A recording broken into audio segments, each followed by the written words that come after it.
Yes, he does. Ladies and gentlemen, as you know what, Eris. All right, No, no, Eris, no. We're Eris, not doing this. We're not. Eris. No, Eris. Let's take it. This. See, here's the thing. Corporate titties. I'm done. I had to get that off my chest. Corporate white titties, sir. You I've been can't just say thinking corporate about that. titties. It's corporate I've been white thinking titties. about that for a minute. Now, here's the thing. As part of the This Bitch is Crazy series or Crazy Bitch series, whatever you want to call it, it's time for us to go to the granddaddy of all crazy bitch movies. Forefathers. Godfather. The Godfather, if you will, of crazy bitch movies. The streetcar named Desire of these movies. The creme de la creme. The Carmen of the karma of you're not going to ignore me movies. You know what I mean? Fatal Attraction. First of all, let's do this the right way. What's up, everybody? Welcome back to another episode of BAM. I am your host, DJ Sue, back here with D and special guest CJ, and we talking about Fatal Attraction. We talking about crazy women crazy women in 1987 that the moment you have sex with them, they think we started a relationship. Now, here's the thing. I'm sorry, Chris. I'm sorry. Don't you mean today? Now, here's the thing. How you like my old white guy laugh right there? No, D, that is cute. But today we time traveled. All right. No. We laugh in Gordon Gekko because it's the 80s. You know what? I hate to see corporate. Like I got dreadlocks, so I'm going to be that weird brother with dreadlocks that was back. First in the off, 80s. if we're in the 80s, the white guys have told you, "Hey, nigga, cut them fucking dreads out." Yep, though. No. The real cool one, Steve, is going to be, hey, I like Stevie Wonder too, man. Hey, I like it, Rick James. You know what? Can I talk about corporate structure for a second? Rick James. There's something to be said about how, like in the 80s and 90s, and I'm pretty sure all of our mothers that worked in corporate would tell you. I remember my mom specifically. She worked at MCI. She worked at a lot of other law firms around the DC area and stuff. So she's been around FAA, and so she's been around, right? And I remember, it was the big thing in the 90s where it was in the news about how like corporate didn't like the hairstyle of particularly black men that have dreads and all that stuff, and how it's unprofessional and all that stuff. That was a weird time. That was a weird time where it was like the respectability politics just oozed out of fucking older black folks on that shit. Like, you wearing dreads to a job interview? Ugh. Like, what are you talking about? That they still do that now? Do you know? But it's not as now compared to this. It's not as bad. It really is not as bad. All right. To both of y'all, as a dude that has been in job readiness in this past decade, yeah, they still do that to you. Y'all need to shave. Y'all need to at least put it in the ponytail. Y'all gotta do this. Y'all gotta do that. If you're gonna do that, you gotta do that. No, you just can't be having your hair like that. They still do that. I really think it. They still do that. No, they still do that, but I really do think it's still job dependent, and it also depends on who your boss is. Well, But then again, and I'm not going to reveal nothing about y'all job title, but both of y'all got contractors. Y'all can tell them to fuck off. Oh, no. I'll just say this. This. Really. What I love about it, y'all a little bit better than that, baby. What I love about it is that, like, our the clothing, it's so business casual, aka, I can wear some Jordan 1s with my fucking stuff and nobody says shit to me. The point I'm trying to tell you is that's nice, white collars. Over here, all the blue collar niggas? Nah, what you talking about? What? They were gonna fire me. Well, at least See, at least with y'all blue collar, they gonna fire me because I had cornrows. Nigga, I'm 45. First of all, y'all blue collars need to chill because at least y'all actually get union uniforms and shit. Ooh, oh, you want to talk about the union uniforms and how we. All I'm saying is this. Eris, I love you to death. I do the Chris all day. I'll give you a warning. Don't do it with me. All I'm saying is this. Fatal Attraction. We're talking about the 80s where the women wore the fucking shoulder pads, defensive lineman shoulder pads. That's the thing. That's the thing. I'm real surprised. I'm real surprised of all things for the 80s to come back. That didn't come back. It will never come back. It kinda, but not to that degree. I got a question. Have y'all been noticing a lot of these Zoomer white girls dressing up like grandmas? Have y'all been noticing that? Like, 90s, 80s white mom look. Have y'all noticed it? What the fuck is going? Anyway, but like this. Yo, anyways, with all that complaining that I just did, when you talk about this, that, wearing all that. Look, guys, we got a lot of nerve. None of us have a vagina. No, D. I got you. Let me sum it up the best way. All that complaining we just did, the one thing that we do not have to complain about is this. Hey, at least we don't have a crazy woman that we slept with trying to murder us. Now here's the thing. To be fair, I gotta feel like 5 niggas. To be fair, now here's the thing. This is why I like the movie. This is why I like the movie though a lot.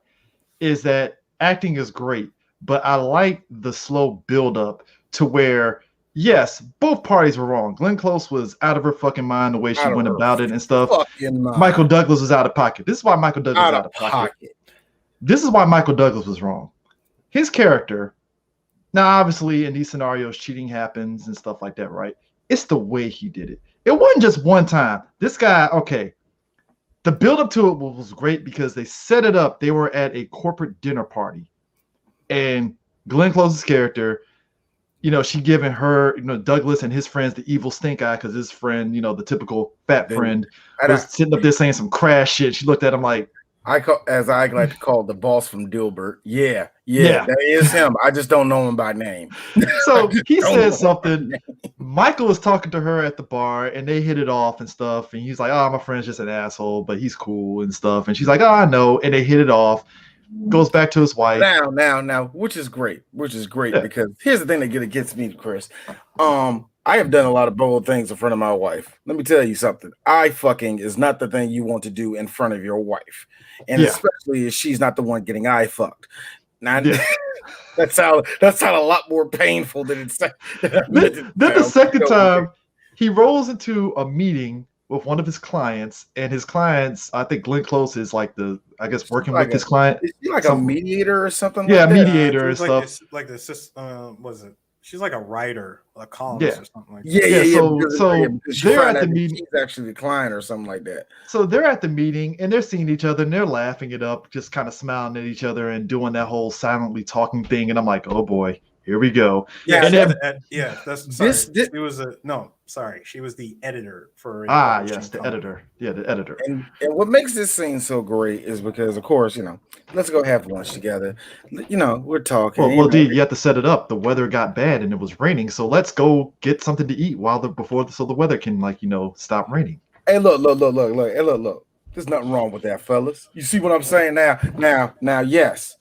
I want us to dig in our scumbag bag with a lot of this because I want us to defend Michael Douglas, but I also want us to be very toxic about it.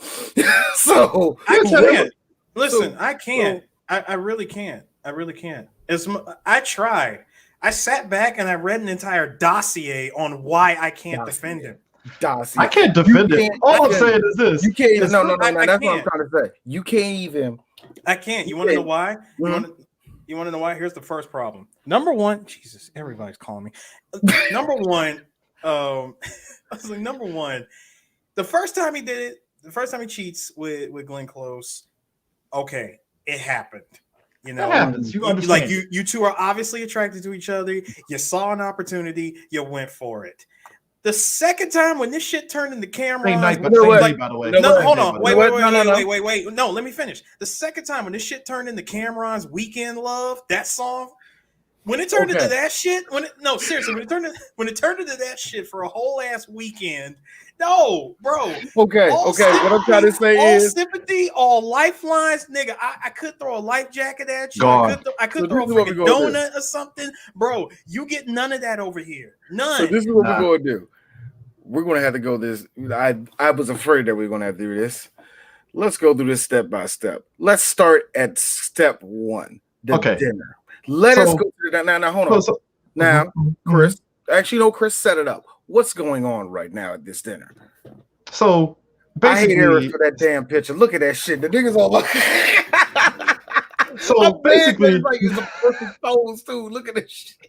So basically, what happened was, they come out of the meeting and it's raining, and he says, "Hey, how about we just let's go get something to drink while so the weather subsides." That's the thing; it happens and stuff. Come on, Whatever. Chris. Fine. Come on. We all got drinks for women. Yeah. It's just I mean, hell, even Yeah, with like, friends, even with guy friends, you're cool with them, your co-workers. It's like, hey, the weather subsides. Let's go. Hey, let's get a drink. Whatever. Cool. Fine, Hey, right? you want a Pepsi? So so they go to a restaurant. They're running out of the rain to go to a restaurant and they're having a talk. Now, the thing of it is at this point, right?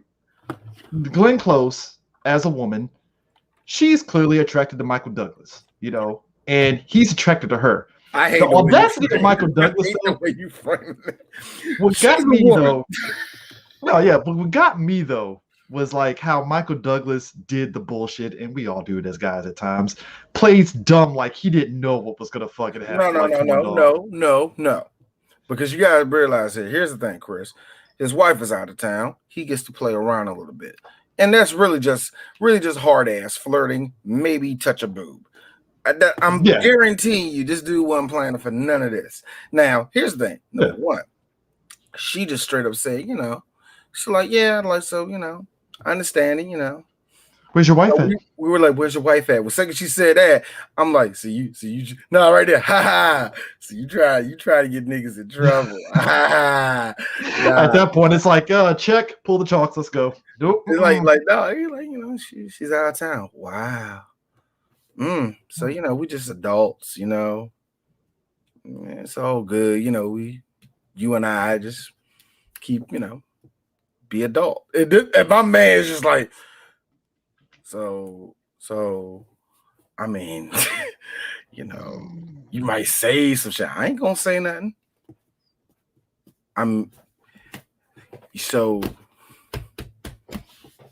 you try. I mean, like, that's really, and I liked it because really what they do in the movie, all you can hear is the music playing in the background.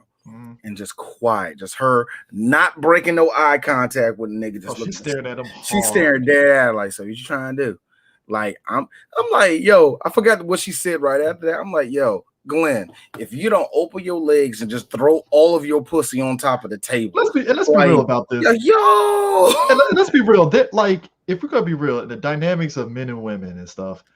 If a girl is really feeling you, she gonna make it known up front. Women like women, they do that because of basically how wherever the societal back and forth is.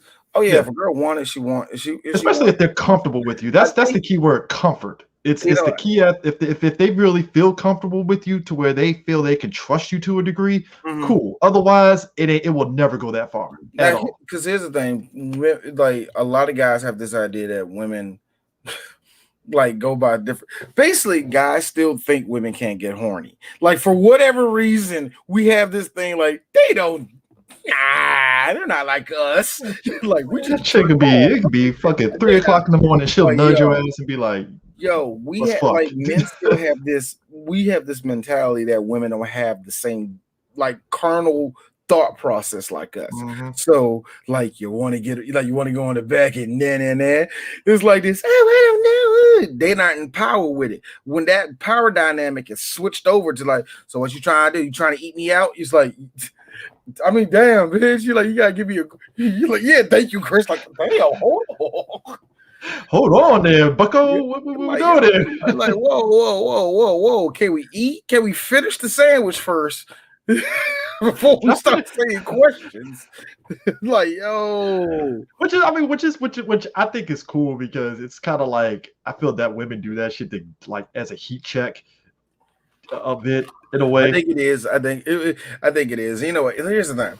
I'm fine with that, honestly. It's like I hate how we do when it comes to dating or anything of this aspect. Like women and men are a monolith. Like we're always going to do that type of thing. It doesn't work that way. Everybody's a little bit different. Some people are going to put on a lot of pressure. Some people are not going to do no pressure at all. Some people are going to flirt, but I'm not trying to fuck. Some people are going to flirt because I'm trying to fuck. So everybody's like everything is a little bit different. I've always because at least for me, if I'm really liking a chick, in the back of my mind, I'm not like, all right, I'm gonna flirt just to fuck. It's like, no, I genuinely like this person. I'm gonna see where this goes. Yeah, That's and I that's think genuinely how it should go at the very least. You you know know, everybody wants the. Here's the funny thing: everybody wants porn. yeah, Everybody wants porn. yeah. You're not trying to go through the relationship type of thing when it comes to it. Yeah, and I think that's where the disconnect comes from some guys because for whatever reason there are people that just go to the club to dance for whatever you know what I I mean. mean, look, and that's the thing, because you just want to decompress, and you ain't really trying to fuck. You just there just to get the fuck out the house. Like I feel bad for Kia who just left the house and got 60 niggas yelling at her. She's just trying to get a She got a kid at home that's she's stressing her just out. trying And she's just trying to go and dance. she's just trying to at least kill half a bottle of Patron at the club. That's That's it. all she wanted to do. I ain't trying to bang. I ain't trying to look. I ain't even trying to talk to niggas. I ain't trying to talk to people I like. What makes you think I'm just going like, oh my God, this nigga's the best? I have been to It don't work that way, nigga. pre-COVID, I have been to a bar twice and just wanted to drink and watch TV and not talk to nobody. Like That's the people thing. that- It happens. You just want to chill. You Yeah. you just don't feel like it. You know. You know what? I do always kind of hate, like I can admit this. I always hate when I see like quote unquote PSAs on Facebook that or you know what I mean, like think pieces like being in New York City means that you can't be. It's like always something messed up. Yeah. It's like I know that there are guys out there that do that, but you know this ain't helping, right? like certain stuff when I see that, man, it just like it bothers me. So even so it just is kind of funny that like in the case of this, it's like, yo, this is an opportunity for a married man. Now here's where it gets funny. And you probably say, "Dude, you're married. Would you do that shit? Why are y'all grilling me? Why is this about me?" So let's just get that out of the way. I don't like what ifs and stuff, but like he has like, sex with. If you're in that, if you're, I'm just saying, but if you're a married man in that case and you want to make that leap, here's the thing, Chris. You're a married man and you're making that leap, meaning whatever consequence comes of this, gotta eat it. you gotta eat it. Whether it's you getting her pregnant, whether it's you getting VD from her, like, oh, that's the fun one. That's the fun one. Cause I like how niggas I like how like condoms is just non-existent. I'm like, what the fuck, man? Like you want to know some of the most you want to know the disrespectful thing. The most disrespectful thing I think you can do to a woman if you cheat on her is give her VD from the other girl. I think that's one of the most disrespectful things you can do. Now, because here's the thing: number one, you can't control it, but it's a consequence of your hoe ass. So I feel bad for girls like. I'm sorry. What? How did I get chlamydia? Niggas like from you, your dirty dick ass, and it's like, hold on. First of all, the door swings both. Like, hold on. First of all, the door swings both ways. You see, because. But here's where the double standard comes in. See, a girl can do it to a guy, and she'll fucking laugh at you, especially if she don't like your ass. You stopped me halfway. I'm talking about two people in a regular ass relationship. Yeah, you and your girlfriend, and you the one that fucked around. And you were going in my direction. Whoa. Swings both ways. Who you been fucking with? Nigga, I was at home playing Tetris. You was out fucking somebody. Which, I mean, and that's the thing that gets me. Yo. It's like, all right, he slept with her, right? So you're thinking, all right, one night stand.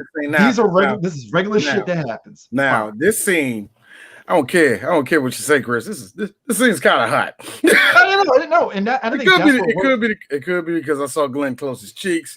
It could be the fact that I clearly saw Michael Douglas's scrotum. But you know what it really was? It was the water. Yeah, that's what it was. It was that straight up faucet water that was used. I don't know. I really think that I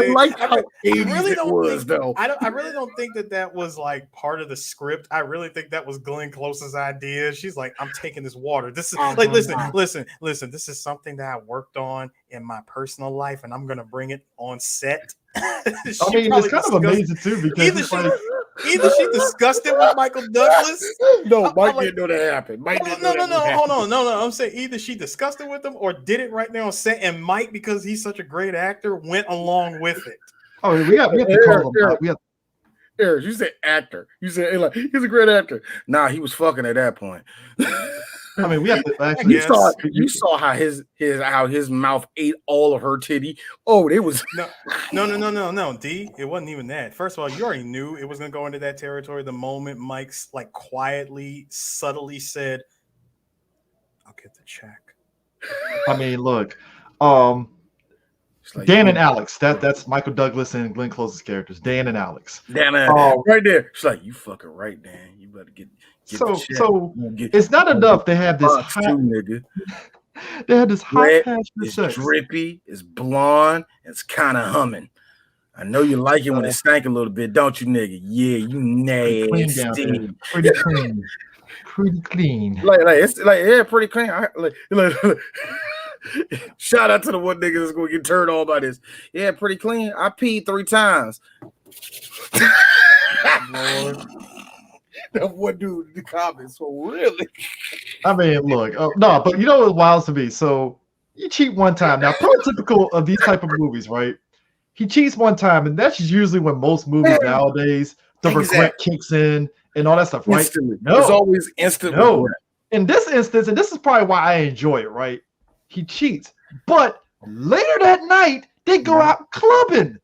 This is the thing that gets me. And you know that's that classic New York elevator too, the one where you gotta like turn the crank and shit, and the joint is like super wide open. It's like old and rickety, but yet it's still working for like the last 70 years. You know what I like? You know what I really love about that? And it only goes up to 5 floors. She stops at midway just to give my man a good blow J. Okay, I mean, you know, he was cupping them tits and licking them, so I mean, it was the least she could do. The thing I like about it though was this buff, like right before he went to the club, it was like this, like, hey, you want to go appropriate somebody else's culture, and they just started dancing.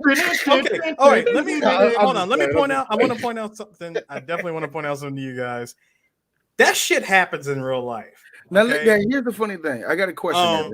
Go ahead. I'm not gonna stop. Go ahead. I was gonna say no. That shit actually happened. Okay.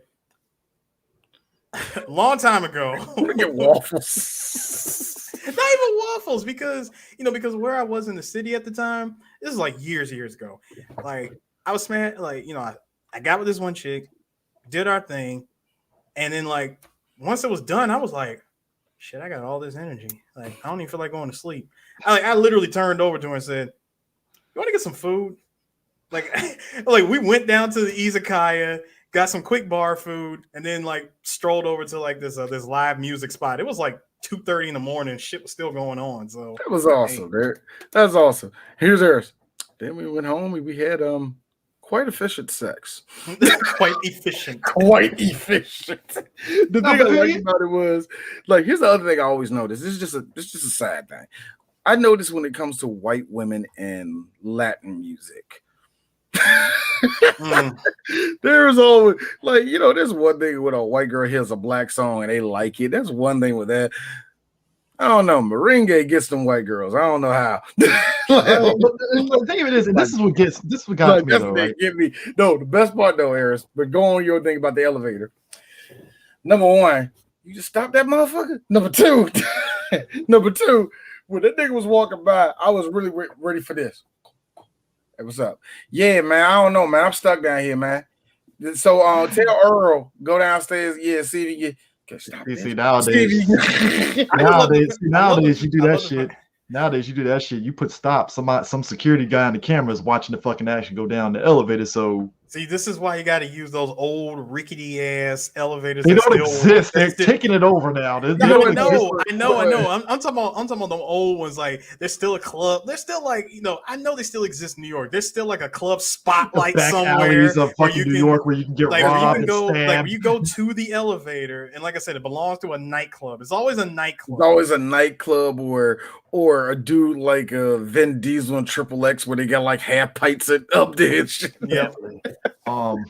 They got motherfucking like video games up there and shit like that. It's those places that don't exist. All right, good. Y'all gonna hate me for this. You know what, Chris? The whole place looks like the old Snick Show Roundhouse. God damn, what did I say? Wow. That's a good one. Dude. Wow. Roundhouse. Yeah, That's I a good. know. That's a that, I that, know. that is a good baked in. Sorry, that is a good baked in late 80s, 90s show right there. My thing is this. Yeah.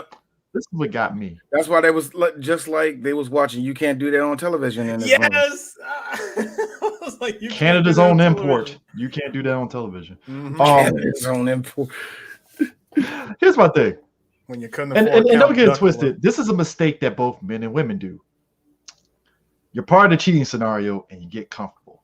This motherfucker. The word is Takes called, her- Chris. The word is called emotions. Okay, Do emotions. you want to know what's more powerful than a penis for a woman? Quality time. Mhm. Men and women do it. You You- get caught up with the person that was do supposed to be you a want to one-time know twice, and then what is emotions. more- Do you want to know what's more enticing than getting your butthole eaten out? I'm sorry, nigga. You listening to me? You know This what women motherfucker- love? You know what women love, despite how corny it might sound? Frolicking in the park. This motherfucker Running takes around. her and his family dog to his Central family Park. dog. You took the fucking dog, my nigga. See, Dude, look, Central hey, look. Park to here's one run. thing, Chris, Okay, Chris, no. Chris, Let me say it. If Let me you say took the it. Let me- weekend car, fine. Let me If say you it. took like I don't know, like your son's basketball or something like that, fine. You know, you took the goddamn dog, my D, nigga. D, let me say The it, fucking please. dog, my nigga. Let me say this, please, gentlemen. Mr. Douglas. Again, I cannot defend you in this situation. You brought the Oh. family dog. You brought the family dog in this. The family dog, nah, man, nah. He ain't a part of this, dog. He is civilian. All right. The he has dog is nothing. judging you. No. Ripples ain't got nothing to do with this, man. No. Let me finish. The dog has nothing to do with this, man. He is civilian. All right. Nah, you fucked up. You fucked up. Quit calling a nigga the civilian. Fucking Lockheed Martin to the Air Force and shit. No. He's a I'm civilian. using the train a day logic. All right. Nigga This is is, you civilian. brought the family dog into this, man. He ain't got nothing to do with this shit, man. He He is ain't got nothing to civilian. do with it. He ain't got nothing to do with it. But that Just like being hold on, said, just like when you tried to let down Alex easily, you tried to let her down gently by telling her you knew the rules. Let me tell you something. Wait This a is why minute. now. Wait a and minute. here's- Wait a minute. I just noticed something. Yeah. You've done this And before, this Michael. no. This shit almost gets them killed. I'm gonna tell you when it happens. No So worry. here's- But anyway, here's go my ahead. thing. Here's my thing. And this is where nowadays I think it's easier because you have to make sure both parties are on the same page before it goes down. People still make that mistake. I'm Despite listening. that, I'm but- listening, Chris. you're right in the fact that nowadays both parties are never on the same page on the rules. There are some women out there that know a nigga in a relationship and they just fucking them because they want dick. So they'll back off. Other chicks don't know the rules, unfortunately. And there's some dudes Okay. that don't know the rules and they do Okay. that dumb shit. So when Okay. he tells her you knew the rules, I'm like, dog, you didn't outline any fucking rules. You ain't The outlined only real thing, nothing. the Yeah, only like, thing, you outlined nothing. hold on. This is my one time stepping in to say, okay, he was correct in this. He was correct in this instance. The only thing that you outlined, sir, was that you made it very clear that you were married. That's Outline it. of his dick. That's about That's all all he you knew. did. That's all you did. You didn't tell her no rules. You didn't say, "Hey, let's only make this a weekend thing." Hey, after I give you this dick one more again, we done. Sir, No you said, lie. let's make this a weekend thing. I'm selling for my money. This ain't a weekend thing. This is a one-time thing, and that's it. But no establishment that was written down. Nothing. No, look. I know we're trying to be funny and say nothing in writing, but no, on some real shit. You didn't make no X on the dotted line type of agreement. That what the Night fuck one is this after with? he fucked her the first time. He should establish, hey, this is it. Son, That's you it. Well, bust your hold nut. on. He, he already actually technically he did do that. You want to know why he did that? You want to know where he did it? When he gets a phone call at the office, and she's like, "Hey, what happened to you? I woke up and you were gone. I left a note by your bed." She's like, "Wow, I don't see it." And she finally turns to her left and sees it, and she goes, "Oh, that's cute. hey, you want to go get brunch? I'm like, you just completely ignored whatever that note said. So again, Pretty sure the Michael note said, Douglas. "I went to the Okay, office." hold on. Look, Again, it is. no, hold on. As much as I want to say, and I'm still standing by it, I cannot back you up. I cannot defend you, Michael. He is making valid points. You made it clear. You wrote the note. You weren't there to wake her up and say, hey, you want to go to Tiffany's and shit? No, you didn't do none of that. You didn't wake up and say, hey, let's go down to the old Soho and get brunch. You didn't do any of that. You woke up. You made sure you woke up 2 hours before her and went and took your ass home. I mean, You know I'm where he pretty sure. fucked up? Mhm. Do you know where he fucked up? You went back. Yeah, he did. He went back. Let me That tell was you the point. something. Hold on. He went back, and here's how you know you really fucked it up. When he said, "No, I got a lot of work to do. I got a lot of stuff to do." I'm like, come on over. I'll cook. Like, I'll cook some. Like, listen, I'm a really good cook. You can come on over. I promise I won't bother you while you're working. Like, I make. And as soon as he gets hold on. As soon as he gets over there, dude, she is making the exact same thing that his wife said was in the refrigerator. She's like, yeah, if you if you get hungry, there's some leftover spaghetti and meat sauce in the in the fridge. Like, oh, awesome. Yeah, I'll make sure I have that. This motherfucker goes over to this chick's house and she's cooking the shit. So what does he do to make sure he gets rid of the evidence? He goes back home and gives the dog the spaghetti. Let me tell you something, man. Like No, that. here's the thing, though, I'm that like, gets yo, me with all Mike. this. I'm like, Mr. Douglas, what are you doing? Let me tell you where he fucked up again. Number one, he fucked up when you like there was something that you said just a minute ago. Only that you established that you were married. Mm-hmm. He established that he was married. You know what that says to a woman who she is knew still that he was married. knew that he was married. Here's another thing that a lot of men we don't see it this way. When a woman knows that you're married and she's still trying to fuck with you, unless you're like Baller McBaller, Mhm. oh no, you're the prize. No. I'm not falling back for shit. I'm getting her out the way. I'm getting her out the way. Which It doesn't look unless it was just fucking. And even then, I have seen guys like, man, we just fucked a couple times. I have seen niggas get they shit taken down by a girl they fucked twice. here's my thing. So I think it's this. I don't feel bad for Mike at this point You gotta either. look at Because the like you got you lost. you gotta look You at the just woman like lost. this. You gave up all your power to her, yo. Those type of chicks that's like, I want that guy. It's like, hey, ma'am, you realize you're in a losing situation because he's gonna cheat on you if you do get together and he Hey, ditches Chris. his wife. Hey Chris, I love how you went for that man excuse and not just realize, like I said, that's what their whole MO. The second you let them in is that I'm going to be the number one, not her. No.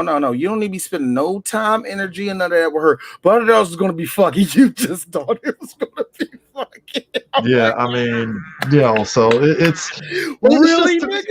it's That's just not to how that me. works with women. That's I mean, not but how it's that just to works. Women don't But move it's that like way, to me nigga. though, it's like you go frolicking, and then after the third time you fuck, that's when you decide to pull He the messed up chunks. And even I'm like, more because this nigga's like, you hear this part? I remember this part when I was a child. I was so afraid. And she's like, oh my God, this nigga is telling me about his past and stuff. I mean, it's like he's just divulging information that I think you shouldn't even be doing at a time like this. You are a married dude. Like, yo. No. My favorite part. He fakes a heart attack when they were frolicking in the park, and then she gets quote unquote legit mad and says, "My father died of a heart attack." No, I'm kidding. I'm totally kidding. He's fine. He's fine and well living his life out in Phoenix, Arizona. Oh well. What? No. Michael Douglas. Well, I guess you got me really good there. yeah. I'm like, Mike. I'm like, Mike. Anytime a woman wants to say my mother or father has died of situation and then laughs and says, no, I'm joking. That totally didn't happen. Flag on the plate, man. Hey, I'm with you too, Chris. Look, hear me look at it, Chris. Throw the flag. Challenge that. Challenge Nah, that. I'm like this. Challenge I'm like that. this. I'm Nah. challenging that. Challenge that right now. Challenge that right now. No. Like boom. Like, No, but what gets me is that like Yo, I forgot about that. but the thing that gets me, right? He tries to break it off, and I ain't gonna lie, I respect her kicking him in his back and shit when she's like, "Get the fuck out!" I was like, That was yeah, to be excellent. fair. Because she said, I would respect you more if you just told me to fuck off. Thank you. It's like Okay, 'cause- ladies, let me tell you something. So Let then me when tell I you do, something. so when I do tell you to fuck off, you get mad. Where's the respect? Okay, look. I was in the vicinity of a woman when this happened. I was like, then why the fuck do it? Because you know what we mean. No, we don't.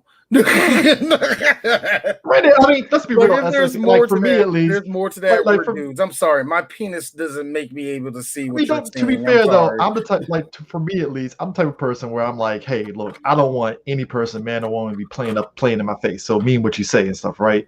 So like I'll Say be it with like, your chest. yeah. So it's like, so for me, it's like, I'm sorry, Chris. That sounded like you just told a girl to square the fuck up. That's what they like. I mean- hey, you ain't gonna talk to me like I'm. because it's like, look, it's like, look, it's like, look. You know, every girl Chris been with is like shorter than him. So you just got this tiny ass girl. Like, hey, I'm gonna tell you something right now. No, but it's like that's all I'm Chris asking. It's like, literally yo, has don't a- play it. Chris It's like, Ryu- don't. Chris literally has a Ryu versus Sagat matchup. I here. mean, yo, man, this nigga looking down from the clouds on this girl, like, hey, what you ain't gonna do? What you not finna do?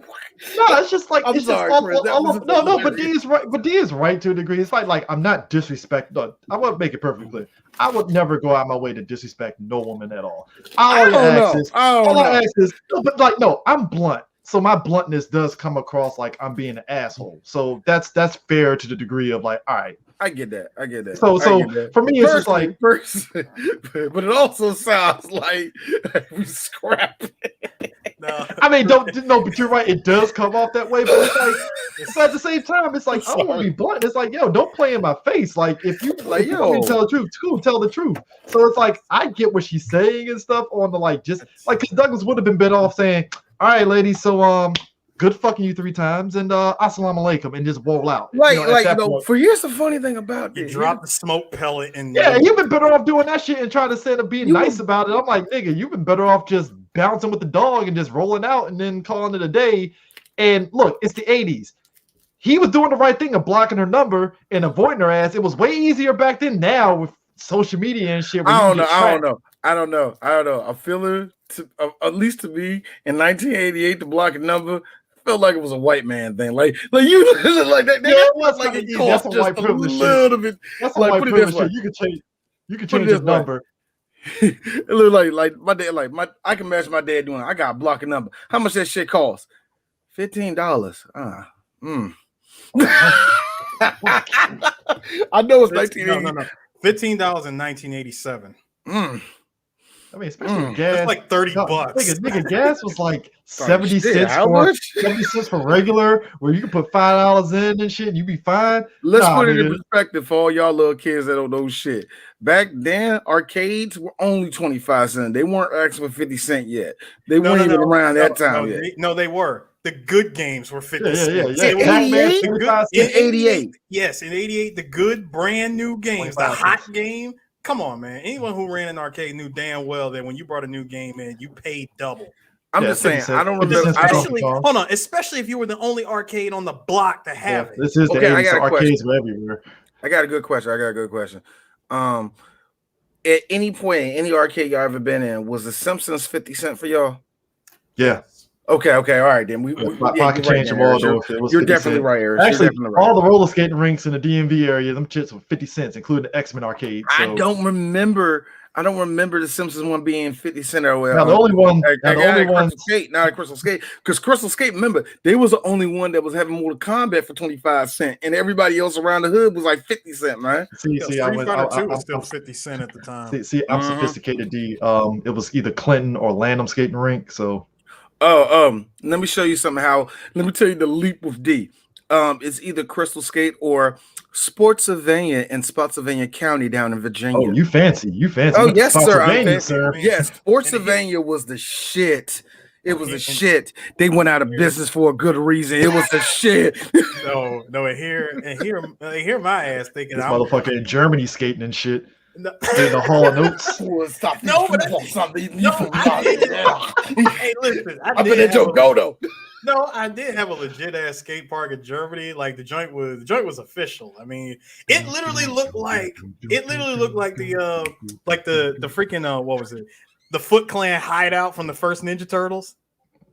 You know, minus the cartons of cigarettes and that was peak 80s. Cigarettes right? and everything. That movie was peak 80s and 90s right there. Like, Jesus Christ. I'm saying minus the cartons of cigarettes and like 5 arcade machines of narc. Irony. Cigarette Narc smoke video game. everywhere.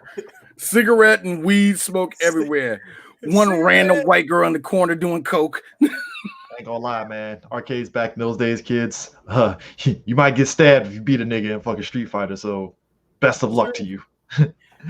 Best of luck. But anyways, we deviating real quick. I want to get back to this part. See, but just that whole conversation was just. It's a whole conversation, but no. But listen, first of all, when your side.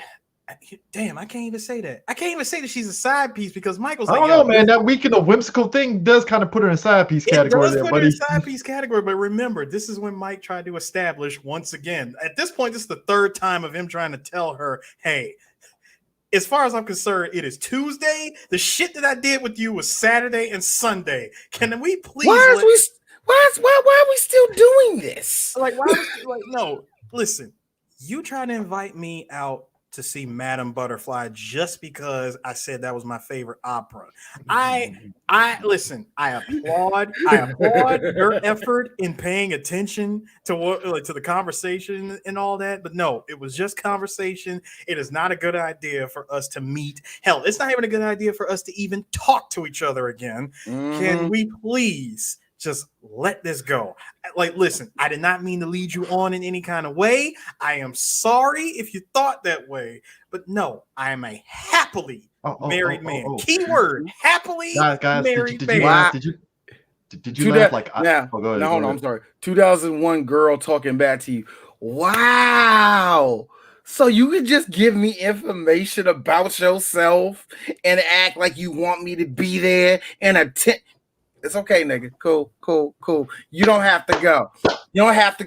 It's $500 tickets. It's $500 because I can afford it. I know a bitch nigga that can't afford it. You click. Now here's my thing. I bet. I like how here's you, Eris. Good. Now I can play Dead Island like I was playing. Yo, here's my thing. And this is where I laugh. Michael Douglas had the audacity. And credit to the movie for this. I like how his wife and daughter at home. I forgot his daughter. I don't know why it's his son. No, you slipped up and you almost called his daughter his son, but it's okay. Yeah. No, Chris, no, short hair. I thought it was it's okay. son. Sorry. No, you are totally fine because I did the same thing in our group chat. All right, and apparently that's actually a known thing with this movie. Everybody thought Michael Douglas's daughter was his son, but come to find out, here's what got me the short haircut. I like how. I'm like, damn it, 1987. Can we stop that? Angie had me rolling because Angie was like, "That ain't a girl. I'm like, Angie, that's a girl. No, she ain't. She's 40. That's a 40. Right now, she's a 41-year-old woman. I showed her the picture how she looked now. I bet she had a dick at one point. I'm like, dang, Angie. No, here's my thing. Michael Douglas does this thing where he feels like it's that, come on, God, you see that I love my wife, I gave her a kiss. You see that I love my daughter, we're playing cards. Yo. Get her a bunny. Can I point out? Because God, you would never do this bad thing to me. You see I love my daughter, right? No. You see I love my wife, right? No, right? Chris. Right? I gotta point out something about that really quick, by the way. So that is officially. That is that I am trying to get over the guilt of what the fuck I just did over the weekend. Looking at God and hoping it works. That is the classic. I clearly cheated on you while you were away type of affection. So we're gonna look at this house in upstate New York and get a bunny to make it all right. Let me tell you something. Angie gave me so much shit. She gave me so. You see that? What? You see how he all hugging her? And I bet she about to get blasted in bed too. He was fucking around. I like, so let me get this straight. Anytime a guy shows affection, yes, shows time and effort, and actually wants to be there as a man, and not just as a man, but a father and a lover, he's cheating. I mean, when was it before that? Like, No, see, because do you know what that is, D? It's all of a sudden. It's all of a sudden. Yeah, really. I get it. I get it's all of a sudden, but check it out. Timing is a thing, and when that shit comes into play, at the end of the day, my nigga, we can't win as men. No. I mean, it's no. just- Because here's the thing. Men don't do this. We don't clock shit like women. No, we we do don't. not clock shit like women. Even I have seen niggas who are fucking psychopaths. They ain't got shit on a black woman that knows his nigga's cheating on her. You know what I mean? Well, I mean, you know what it is. This is why I sit there when women sit there and say, when I hear women sit there and say, and they say it with a straight face, not in some joking manner and shit, but they say it with a serious face. Women don't cheat. Bullshit. You fucking cheat. It's just y'all quiet about it to where we don't pick up on it. No, not even quiet. See, they're cheating. Women's level of cheating is fucking MI6. Oh yeah. And then they try to pull and then they pull the Jedi mind trick to be like, well, is it really cheating? I'm like, no, fuck you. It's cheating. Don't No. Don't do that, Chris. Don't bring in the hoes that were plotting to cheat on their husband for years. All right. And with the hoes that, oh, you care now. Those are two different women. Those are two different spectrums of divorce. Sir, two sides of the same coin to me. All right. Nope. They're different. No. So a woman sitting there saying, "Oh, you care now." I'm like, pardon my fucking French. Wow, really? Like, damn. Like, what the fuck? No. I'm sorry. I was blind, master, and didn't see the fact that you were cheating. My bad. Jesus Hey, Christ. Chris, right there. That gaslighting shit you just did, right? I'm sorry. I'm not like you. Like, see that gaslighting shit you did right there. Okay, anyway, you know what? And that's the thing for me. Anyway, moving on. No, but here's my thing. It's just like I said. It's that whole, come on, God. You see that I love my family. You would never let anything bad happen to me. What happens? He gets the bunny for his daughter. You know, his wife wanted him to look at this place in upstate New York, you know, and it's all perfect. They're going out with each other. Real talk. Chris, his wife, you know, the way his wife looked at him when he was like, yeah, you know, we can go in the first thing in the morning before I go into work. You can check out this house up there, up in Buffalo. That's great. And she looked at him like, oh, okay, shit. Like, damn, you can what changed your mind? Like, you can call out of work that quick? I mean, it wasn't like I was cheating. I love you. I love you so much. Oh, did you love the way he hugged his wife when she came back? Like, oh my god, oh honey, I missed you so much. I'm like, bro, laying it on thick, real buddy. talk. Real talk, on super thick, and I'm like, could you be any more obvious that you? I know this is a movie. I know this is a movie and everything, but real talk. If you ever do that to a girlfriend or wife, and you do that move, it's like, who was you fucking? Thank you. Who was here? Who? Whip your dick out. Let me smell it. Who was here? First off, don't say smell your dick, because now I'm thinking of baby boy. Look. That's actually a woman. No, that is a woman thing. And it's scientific too. I'm just saying the way I'm just picturing when Tyrese dropped his pants and was smugging like she ain't gonna find shit. No, but you gotta understand. No, see, but you gotta understand something, Chris. Women asking to smell your dick is their nose at that point turns into a goddamn black light. All right. Look, Chris, put it this way. I know men don't work that way, but I think women know what their own coochie smell like. I'm just saying. No, they do. I mean, it is like, I do know the fact that, like, if you are doing any sort of cheating or doing anything like that, if you end up fucking some other chick, that pH balance does get thrown off. So I'm not even denying that shit. So I'm not denying the fact that women's turn to drug sniffing dogs immediately like nothing. That's never bothered me whatsoever on that end. I already knew that.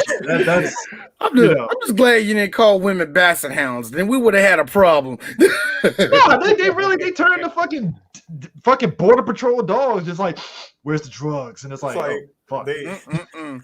it's Like, like look, no, it ain't like they picked it up ain't the like ability. It's like they picked up the ability of a drug sniffing dog, like Mega Man gets a new ability. Like it ain't Imagine, like the Aaron, just 80s and imagine. 90s where it was like the lipstick on the fucking on the shirt or On the whatever that collar got it and on the Look, collar and Aaron, shit. It's like nah. it's exactly like this. Jasmine, nah, nigga, who the fuck is that? I don't wear lavender, motherfucker. Who is this shit? That's women would hit that move. Now, I like, does this happen to you, D? No, but I know how this tactic works. No, see, Like, hold on. Today, you be like this. I don't wait. use that soap though, my nigga. No, deep. Listen, though. See, thanks to today's times, and thanks to that wonderful commercial that I love seeing of my two favorite black people arguing over the shit, black men can actually use lavender soap. I hate you. I hate you for bringing up probably. Old Spice. You know what? It's not my favorite Old Spice commercials, but they hit me here. You know what I mean? He is literally every guy like us was like, hold up, I like smelling nice. I like to smell nice. I love that thing when they were like wrestling over it. It was like this quiet wrestle over it. And just like when, and like you said, when a woman thinks that she's got the one leg up by saying, this has lavender, this is for me. No, it clearly states for men. Now imagine if you're a guy that's not cheating and your woman thinks you're cheating. It's like, it's lavender. Please believe me. I didn't do it. I swear to God. I feel like, bad. bro, it is. Like, no, first of all, it is 87. You know what I'm about to do? I'm about to take my boy daughter, my son / daughter Ellen. We're gonna go my in the boy room. daughter. We're gonna go. Boy, We're gonna go in the room. Elliot. We're gonna go in the room and we're gonna bust out this new game called Mega Man 2. Oh, dude, you know what made it even more funnier is that when they Yeah, I want to excite by push Mega Man 2. what made it even more funny to really emphasize again, this is why I'm like, yo, Dan really was having prayers every night talking to God on this one, is when they were going, I guess his daughter was part of a wedding ceremony for, I think, with his wife's brother or something like that. I don't know what the fuck was going on. Anyways, I like how he was like, something white was going I on. like how he started- Something good, thick, and Caucasian was All I going know on. is- No. tells His his daughter to come daughter over. had to recite. His daughter had to recite something, and then while she was feeling like shit for doing it, again, I clearly cheated on my wife, Ellen. Bro, Ellen. That was amazing. You were Sir, excellent. He was again. That's a guy that's clearly praying to God, because I like how he brings his daughter over and just hugs her tight. Yes. I'm like, Look, and bruh. you get the nose breathing. You get this. When he That's did when you that- know you are when he did down that- bad. You when are he down did that, bad. here's me. You need to talk to your wife tonight, dog. And I'm sorry. saying this. I'm saying this as a married man. Like, dog, let's see what you got Like, to talk to him. Most guys that have nothing, most guys that are single, that not single, most guys that have nothing to lose, they don't give a shit, wouldn't go that far. I really feel Dan was bargaining with God every step of the way. Like, please, God. You know what? Please. You know, all right, Chris. I just want to have a good life. I'm like, Let's bro. take this flip side. Let's flip If this over. I agree to move the family to the countryside, Yo, he moved up to the countryside. You know what, God? You know what? if I move sick us out of this. today, can you If let I'm me done get with away it, with if I this? stop the night drinking, if I just stop the night drinking, It's like, I promise I will never drink another box of wine before bed again. If You know what? just I go let me- farther than that. If you could just let this I slide. will not claw that 900 sex line once a week ever you know what, again. God? I keep it a buck with you. I'll stop watching LA Law. You know that chick on there makes me hot. I gotta stop watching it. I just have to stop watching it now. Here, God. This is the credit card that I use to call those 900 numbers. Here, pair of scissors. I cut Gone, it. There, gone, it's gone. gone. It's done. I will never use it. God, here are the somas that I still have in the closet. They're going down the toilet. They're going down. They're gone. They're gone. They're gone. Yo, because here's the thing: in between all that, Alex is trying to call him, like Sue mentioned, the whole thing of her going to his office and apologizing to ease him into going to a concert. He denies her. Then he blocks her number, and she's trying to call the people to get his number, and they're telling him, "Man, we can't give you the information." Well, God damn it, fuck you! And he was like, "Where?" Ladies and gentlemen, 1988 Chris. was on Sarcastic operator. That's me right there. Go fuck yourself. Where, ma'am? Like, where? Where exactly want me to fuck you? Where? The ear, the nose, the mouth. Come on now. There are many orifices on the human body that we can do. Man, we're getting paid $3 an hour. Let's do this. All right. I don't have to put up with your shit. Hey, I just saw Michael. Real sick of your shit, ma'am. Hey, bitch, I just saw Michael. Like a stalker. Bitch, I just saw Michael Dukakis get washed in the election. I don't give a fuck about America right now. Reaganomics ain't helping my black ass. So what are we doing here? One of the fat boys just passed away. I can't be doing this. I can't. You know what, man? Like, look, this motherfucker Dan Quayle trying to be president and shit. Look, all I'm saying is that you know what? This is why I'm mad. This is why I'm mad. They talking about fax machines. The fuck is a fax machine? This is why I am really mad at them outsourcing, you know, those telemarketer calls, because I like when we had the US callers telemarketing, I can fuck with them and then they can hit me back with the smart ass for antics. I like the dynamics. The dynamics is great. You never came across any Indian nigga that can speak English. Boy, they're funny. Cause you know who they are quickly. Cause it's like, man, I ain't trying to do this. So what time you trying to do it then? Not now. Oh, so I see. So you just okay. It's okay. Okay. It's no, sir. Have a lovely day. Click. Here's me. He's gonna come to kill my family? No. Here's me. Did he know how to speak English probably better than me? Sir, I'm from fucking Montana. All right, sir, I'm from Montana. Yeah, and I'm from the middle of a pool job, and your ass need to join the AT&T's full coverage. You need to hurry the fuck up, dog. This ain't gonna. Bro, she does all this shit, and like, so it's to the point. He moves out and Doug, the funniest shit ever. He's moving the couch in and the phone rings and he had that death look like, oh shit. You know, here's the best part. This is the best part about it. Now, thank God for a white wife. Thank God for a white wife. Because his wife looks up. I'm going to get the phone. Here you go, man. Your man Mike squeezing his ass. Nah, baby. Nah, see, I got it. I got it, though. I like how my man. Listen, there's a part that I got to tell you guys about later in the movie. I like how my man that helped him with the couch looked at him like, I'm not going to say your business, but I know what the fuck that move is. It's like, I know what that move is, dog. There's old black. That was an old white guy. He knows what's up.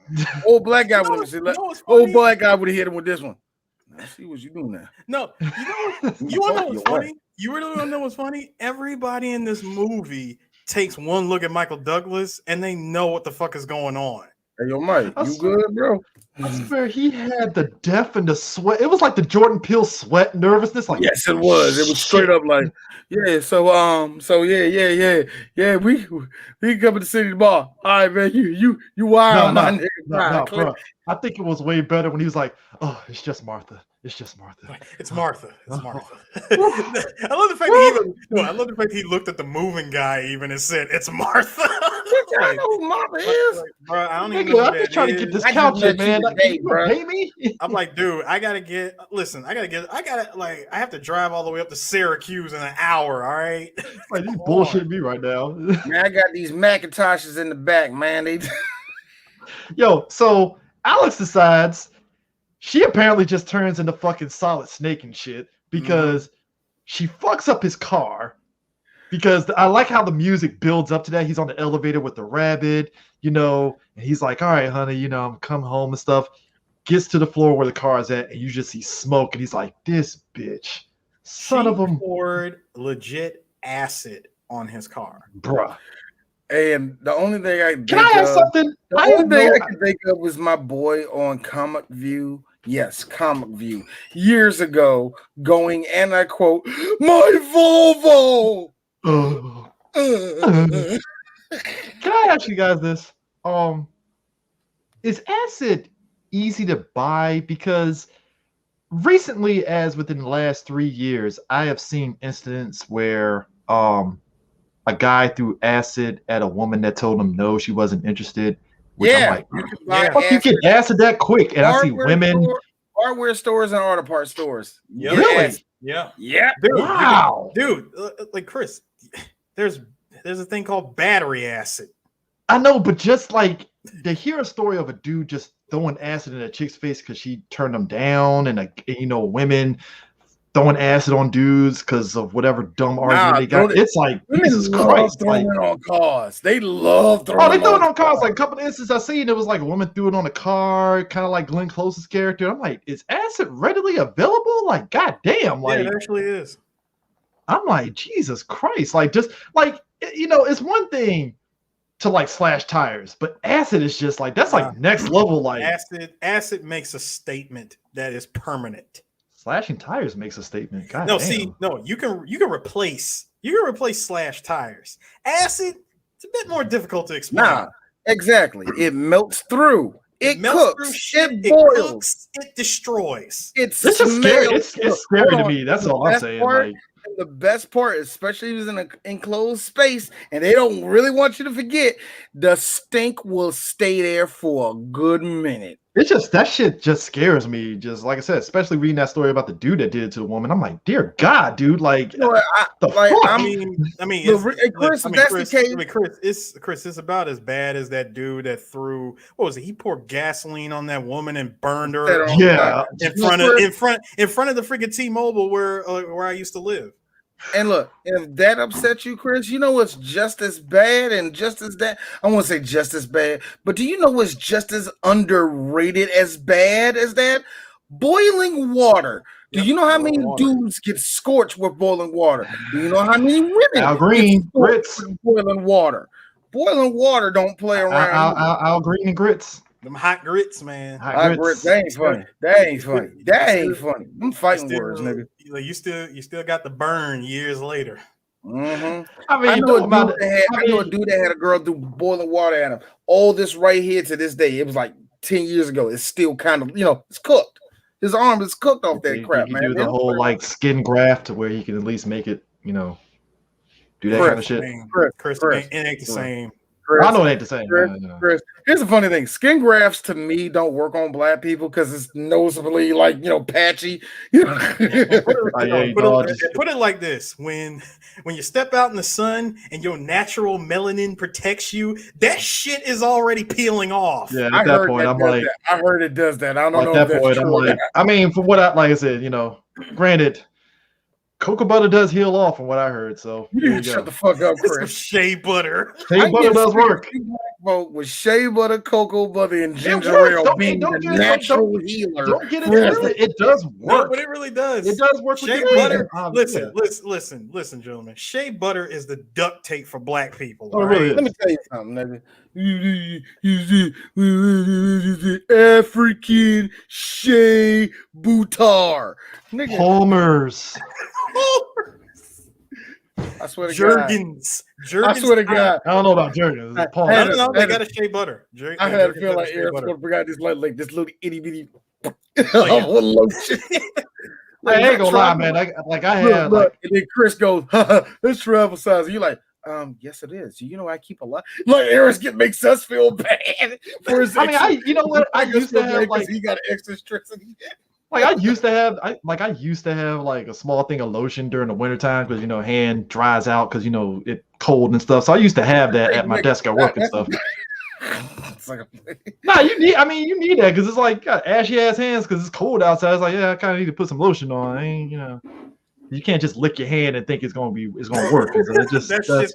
gonna dry and get worse. Let me tell you something. As a kid that had eczema and still has to deal with eczema, do you want to know that licking your hand is something that you have to do not to get Joan on? You know that, right? That's the reason why I like that joke. That was my hair. That's why I like that joke in Barbershop 2 with Cedric's character told Queen Latifah, yeah, you got a little ash and just lick it and hit the elbow. And she's like, get out of here. No, but my dude. No, but here's the thing. Put acid on the car, right? Gave him a tape before because he left the office and she left the tape for him, right? Then follows him because, again, let's be real. Nowadays, you can just GPS and find a motherfucker, no problem. She old schooled, double followed him. She followed him and took him back, and he didn't notice her.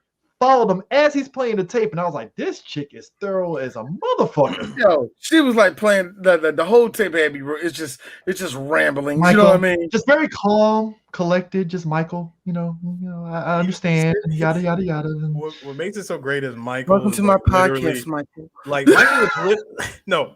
First of all, that wasn't a podcast. That was a whole ass TED talk because that was a TED talk. She goes into insulting when I was 16. him. I was a young woman. Hold on. She goes into insulting him and then make it worse.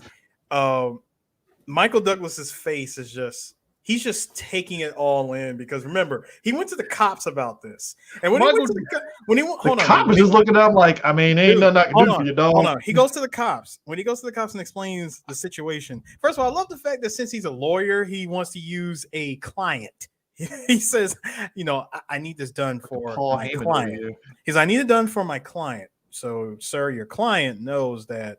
Unless we have any type of actual evidence, we really can't do anything. Which is fair because they can't just, I just can't arrest somebody for what we think they're gonna do. It just doesn't. It doesn't work that way. Restraining order. We're not doing restraining orders. All right. Again. Where is Do you have any evidence of this? Because with that, I could definitely push through for a restraining order. Until then, I'm sorry, but you're gonna have to tell your client it's his bed and he's got to sleep in it. This is where he fucked up. Did I mention the person that's following her is a black person? Oh, it is. We'll send a SWAT car out there. No, wait, hold on. D, see, here's where you fuck up. Where is it? East side of Harlem? Yeah, we're not really gonna be going out that way. Sorry, we have sorry. He's got to say, I'm sorry, man. We have no jurisdiction in East Harlem or Harlem, period. That whole side of Uptown, we got no. I mean, my thing, and the thing of it is, I want to help you out here, buddy. I can send somebody. I don't know if this is going. No, here's my thing. I can take somebody out there. I see they show up. We can find out. I will say this: it seemed to have been working that he basically was able to ghost her for her to have to go through the whole process of following him. Which I'm like, all right, so it's like, all right, cool. She follows him, finds out where she's living. Oh yeah, and the best part of that tape. Like, I bet you don't even like women, you fucking faggot. I'm like, I just be real. I was waiting for that. I was waiting for that. I was waiting for it too.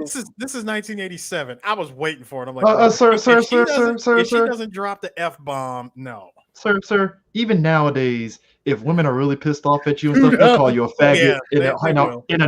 Just the homophobia just oozes out of them immediately. Like, you're a faggot. And I have seen women go into a whole pride speech because their best friend's a gay dude, and then the second a man pisses them off, I bet you be sucking dick with all them faggot ass niggas. Like, Victoria, because my thing is this, like, you know what it is for me? It's like, I've had a chick do that to me one time, and it's like, okay, I'm a nice enough guy. I'm not mad because I understand you're angry in the moment. It's the Maury Povich effect. Maury, he got small dick just like his daddy. Like, you fucked him. But you enjoyed fucking. Here's the funny thing. And you are still trying to have this man in your life. Guys, so for you to go to that resort of insult, it doesn't work. Guys, it's extra funny when dudes do it to women. Like, that's why your pussy ain't shit, nigga. You fucked her like 10 times. Yeah, there's that. I love niggas that say that. Niggas that say that are your pussy ain't shit are niggas that fuck that girl more than 10 full on times. I know it's dark over here. But fucking light bulb. Point is. There we go. Oh, there it is. No, it's just funny when men and women. I was about to say introducing D in the shadows. But it's just funny when men and women do that shit. I'm like, nigga, you fucked her like 10, 15 times. Clearly the pussy wasn't bad. I mean, what are we doing? Like, you clearly slept with that person. You're saying I never understood it. Also, Michael Douglas did say, listen, I am clearly a very happily married man. If I wasn't in a relationship, I would totally be with you. That's the worst thing you can say. It's like, that's a thing you gave her hope. I'm like, stop giving her hope. Never say. Don't ever don't ever give these. It's one of those statements that you can, on a basic level, maybe you can get it. Sirs, don't ever give these hoes false hope. Don't. Yeah, it's the equivalent My of nigga, like. hold on, my nigga, you knew the rules. You ain't supposed to say that shit. It's the That being equivalent of. said, though, but Chris, that being said, and let us not give out names if we know somebody. How many dudes do you know tell that to a girl? We could be together. Something like it's just right now, me and my boo, we not seeing eye to eye. You know what I mean? And You just gave her an end. you just gave her an end, especially when you say me and my girl not seeing eye to eye. I'm gonna make you see eye to eye with me. Oh, the women. This keeps going back to what I told you. They want to be number one. They don't want to be number two. One of my favorite songs from Tina Marie is "Love a Girl." That's all she wants to do. That's all she wants, man. That's all these. That's the equivalent of a chick. The equivalent of that is a chick saying, "I think you're gonna make a girl happy someday," and I'm like, "So why are you telling me that? Like, why are you telling me that?" Hey, listen. I would be with you, but I have a family. I love that shit. I just like how shout out to Dan's wife who was played by Ann Archer Beth. Shout out to Beth, she's rolling around in the 88 Honda Accord looking clean. I just love the back shot of the Honda Accord. I was like, what kind of Honda? Oh, Honda Accord. All right. All right. That's the brand new 1988 Honda Accord. 88 Honda. Hey, look, man. Listen, a Honda Accord on a lawyer's salary. That's 87 Honda Accord, man. Look. Let me tell you something. The thing about Hondas, I love about Hondas is that how over the years it's endured that they stayed with that same model despite the year for so long before they finally changed up. So when I looked at it, I was like, that looked like a 92. No, that's 87. Why did I say 92? Because the 92 Accord looks similar to the 87 one a little bit. So I'm like, but the 80s for JDMs it was all about that box lifestyle. Yeah, that box lifestyle. That joint looks like, especially the CRX. Yep. It's kind of funny that you say that. Like yeah, on a lawyer's, we say on a lawyer's salary, and then Chris like, hey, they last forever. I'm like this. Both of you are right. See, Eris is right. Nigga, really? And Chris is also right because that car is going to last till 2009.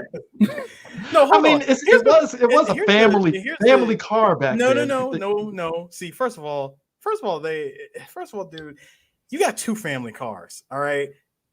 His car was a freaking Volvo station wagon, and the wife drove a Honda Accord. Like Volvo station wagons, if you grew up of a child of the 80s and early 90s, that was a family car, and you thought somebody was rich. I ain't gonna lie, I thought somebody was well off. Only people from Virginia drove those, and it was like PG County.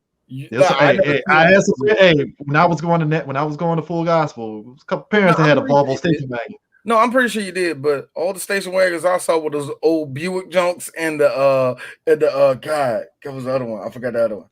The old Journeys, the old Plymouth Journeys. It was like Volvos, Saabs back in the 80s. That was a that's what I thought she had. Right. See, that's actually the car I thought she had. I thought she had a Saab. But I was like, well, wasn't Michael Douglas' rental car? Wasn't his a Saab?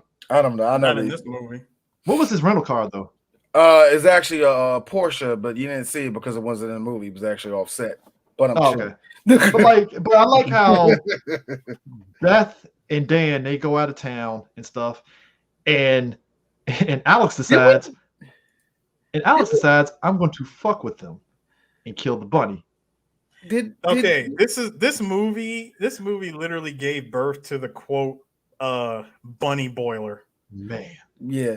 I got a question before we get into that scene. Did we mention that Alex was pregnant? No. Oh yeah, we need to mention that. Yes, I was going to get to that part. Yeah, yes. Again, the first time he goes to, I think this might have been the second time he goes back to the house to say, "What is your deal? Like, what the hell is going on here?" Then she just breaks down, not even breaks down, she just flat out tells him, "I'm pregnant." You're pregnant. So you did the shit. Here like this. You did the shit in public, so I don't choke you the fuck out. Okay. Mm-hmm. No, it wasn't even. No, he did. No, he went to her apartment and she told him that. I thought it was the second. No, I'm thinking of the second time. He told him after that. That's what I'm remember. She told him that. Remember, she told him that she was pregnant. And Michael Douglas, he goes into straight. Listen, We can take care of this. All right. I will pay for the abortion. And she's like, N-word. And she goes, well, wait, what makes you think that I want to get rid of it? I want to keep it. I just want you to face up and, and handle your responsibilities. Don't I get a say in this? Hi, DJ Sue 3 Black Geeks. Mr. Douglas, sir, according to a quote from one Myron of Fresh and Fit, the moment your man gravy leaves, the moment your man gravy leaves that turkey baster and is inside that box, you have no say on the matter. I mean, the only thing that you could say that was admirable, and maybe because at the time he's rich and stuff, is throwing out there, oh, I'll pay for the abortion. Because if you think about the 80s at that time, abortions were expensive as shit. I mean, granted, it's expensive as hell now, but back then... Listen, offering to get rid of it is one thing, but seeing how, again, timing. I'm going to say this every single time that we bring this shit up. Timing is key. You don't tell an emotionally distressed woman you don't want to abort the kid. The fact that you told Alex that is your first go-to thing is, I'm going to pay for the abortion. Just off rip, like I'm taking the car in for service or some shit. Bruh, you just don't do that. You don't go for the first option. First of all, you got to calm her down. You know, like how women is like whenever women is especially in a relationship, you know how a girlfriend will fuck her boyfriend to calm him down? Mm-hmm. You know, wives do the same thing to husband. Sometimes like this. Look, Chris, we're there, Aries. When you said that right there, here's all the girls. Would have said cooking, but yeah, sure, fucking. No. No. I'm gonna keep again. Downplay my fucking skills. No. I am not downplaying anything. I'm not downplaying the damn thing. I'm keeping the straight facts. I'm telling you the uncomfortable truth. Your first reaction is fucking the commas down. Okay. You know, cooking is second. It's like cooking is supposed to be the assurance part. I'm sorry. Go ahead. Like I was saying, cooking is the assurance. Nigga just commenting. Go ahead. No, I'm saying cooking is the assurance part. It's like, hey, this is the last resort. You know, obviously the box, it might have worked. I'm about 90% there. Let me make sure that extra 10% sealed the deal by cooking. Anyway. Don't cook no basic ass, spaghetti and meatballs. Also, smart women know how to fuck you without cooking. I mean, know how to fuck you without fucking. So yeah, there's that. Hey, Aris, look, I'm not trying to disprove you. I'm just saying women dribble like motherfucking Jason Kidd around us. I'm pretty sure they do. I'm not denying you. I'm not even doing it. But I'm just letting you. That's all I had to say. Anyway, go ahead. Listen, man. When I can slam dunk my dick in a woman like my name is Vince Carter, right? And that just makes her forget about whatever the fuck she was angry about. I did my job. So here's the problem, Aaron. It ain't the point you said slam dunk, but when you say Vince Carter, that means you're doing this move and then you're hanging. Yes. Like, ow! Yes. Stop doing that to her. And here's me. Look. Stop doing that to her. Here's me. As long as your dick. Oh, your face. Look, you got to say like it's a concern to you. Like, Jesus, dude, how big is that? But no, seriously. Offers to pay for the abortion and off rip. I ain't with that. Look, Aris, here's the funny thing. I am of that school of if you don't want an abortion, I don't want it, but you want it. That means you are now responsible of something because as an adult, you know I ain't gonna do nothing for it, and I'm all for that. Keep the courts out of it as much as possible. I think what makes it wild, you're gonna be that type of dude that ain't gonna pay child support or none of that, and the girl's like, "No, I don't want you in the baby's life." Oh my God! I would say this. She did me a favor. Yeah. I would say like what makes it wild too is that after that whole scenario and Alex killing their pet rabbit and the buildup for it is crazy. I don't get it though. Hold on, I'm sorry, but I don't get it. So if you want him to take responsibility, but you don't want him in the baby's life, you got it. You missed that. You got all that. But you want him to take responsibility, which means that he has to be with you. He can't be with you. you do realize this is a catch-22 at this point. You like you can't have both. No, D. That's where it stops for me with her. No, that's D, where it stops for no, me. D. You gotta understand. You gotta understand this thing about the character of Alex. See, Alex at this point is fucking with him. Okay. Yeah. She is fucking with him to the point of damn near getting people killed. I mean, she already killed the family. Sorry, the second edition family pet. Okay, now I'm gonna keep it a stack. If she killed the dog, this movie would have ended like 30 minutes earlier.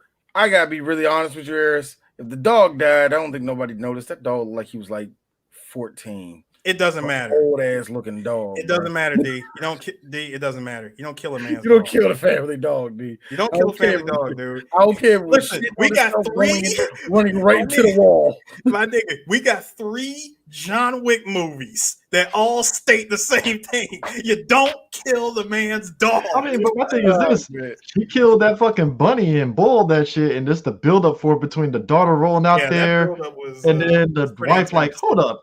I didn't put no shit on the fucking boil when I left out of here. What the fuck is going on? You making it? No. Just imagine that joke. You walking out, I was like, yeah, man, making chicken. Yeah, seriously, you smell me like. I mean, I didn't put nothing on boil. It smells pretty fucking good in here. God damn, like I'm smelling that. I was like, yo, who making oxtails?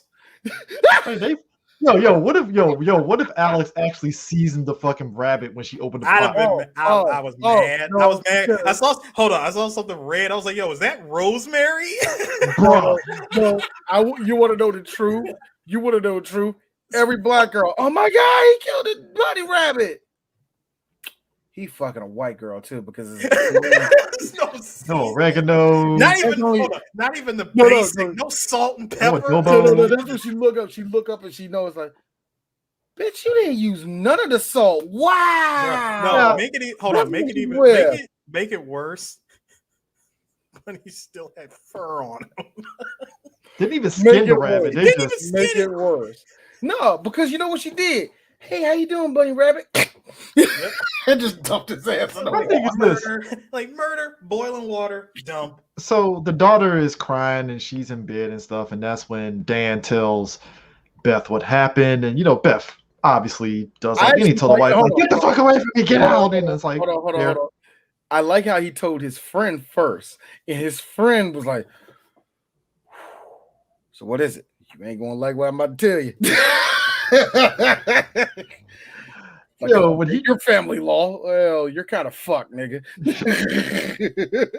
I mean, Beth is like pushing him away, telling him to get out. I like it though. She doesn't really break emotion, like she doesn't go with no. No, she just tells him to get out, get the fuck out. Not even get out. I like the fact when he not even get out. That's what I'm saying. She didn't tell him. No. Wait. When he said, do you remember the woman who came to the apartment and you were looking to offer the place to her? You're talking about the blonde. Yeah, I remember her. What does that have to do with what's happening? I'm like, seriously, woman?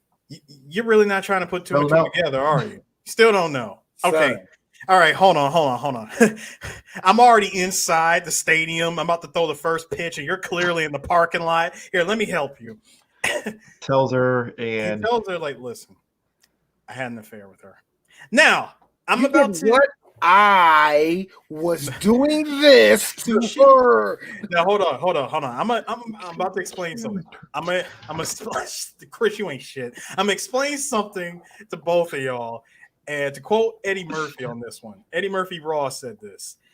First of all, if you did your thing with your wife, as long as you have at some point in your life have made your woman come real hard, no matter what you say, no matter what you do, no matter how much you fuck up, as long as you say, I'm sorry, she will listen to your story. Now, that said, he attempts to tell the story, but then she throws the curveball at him. Do you love her?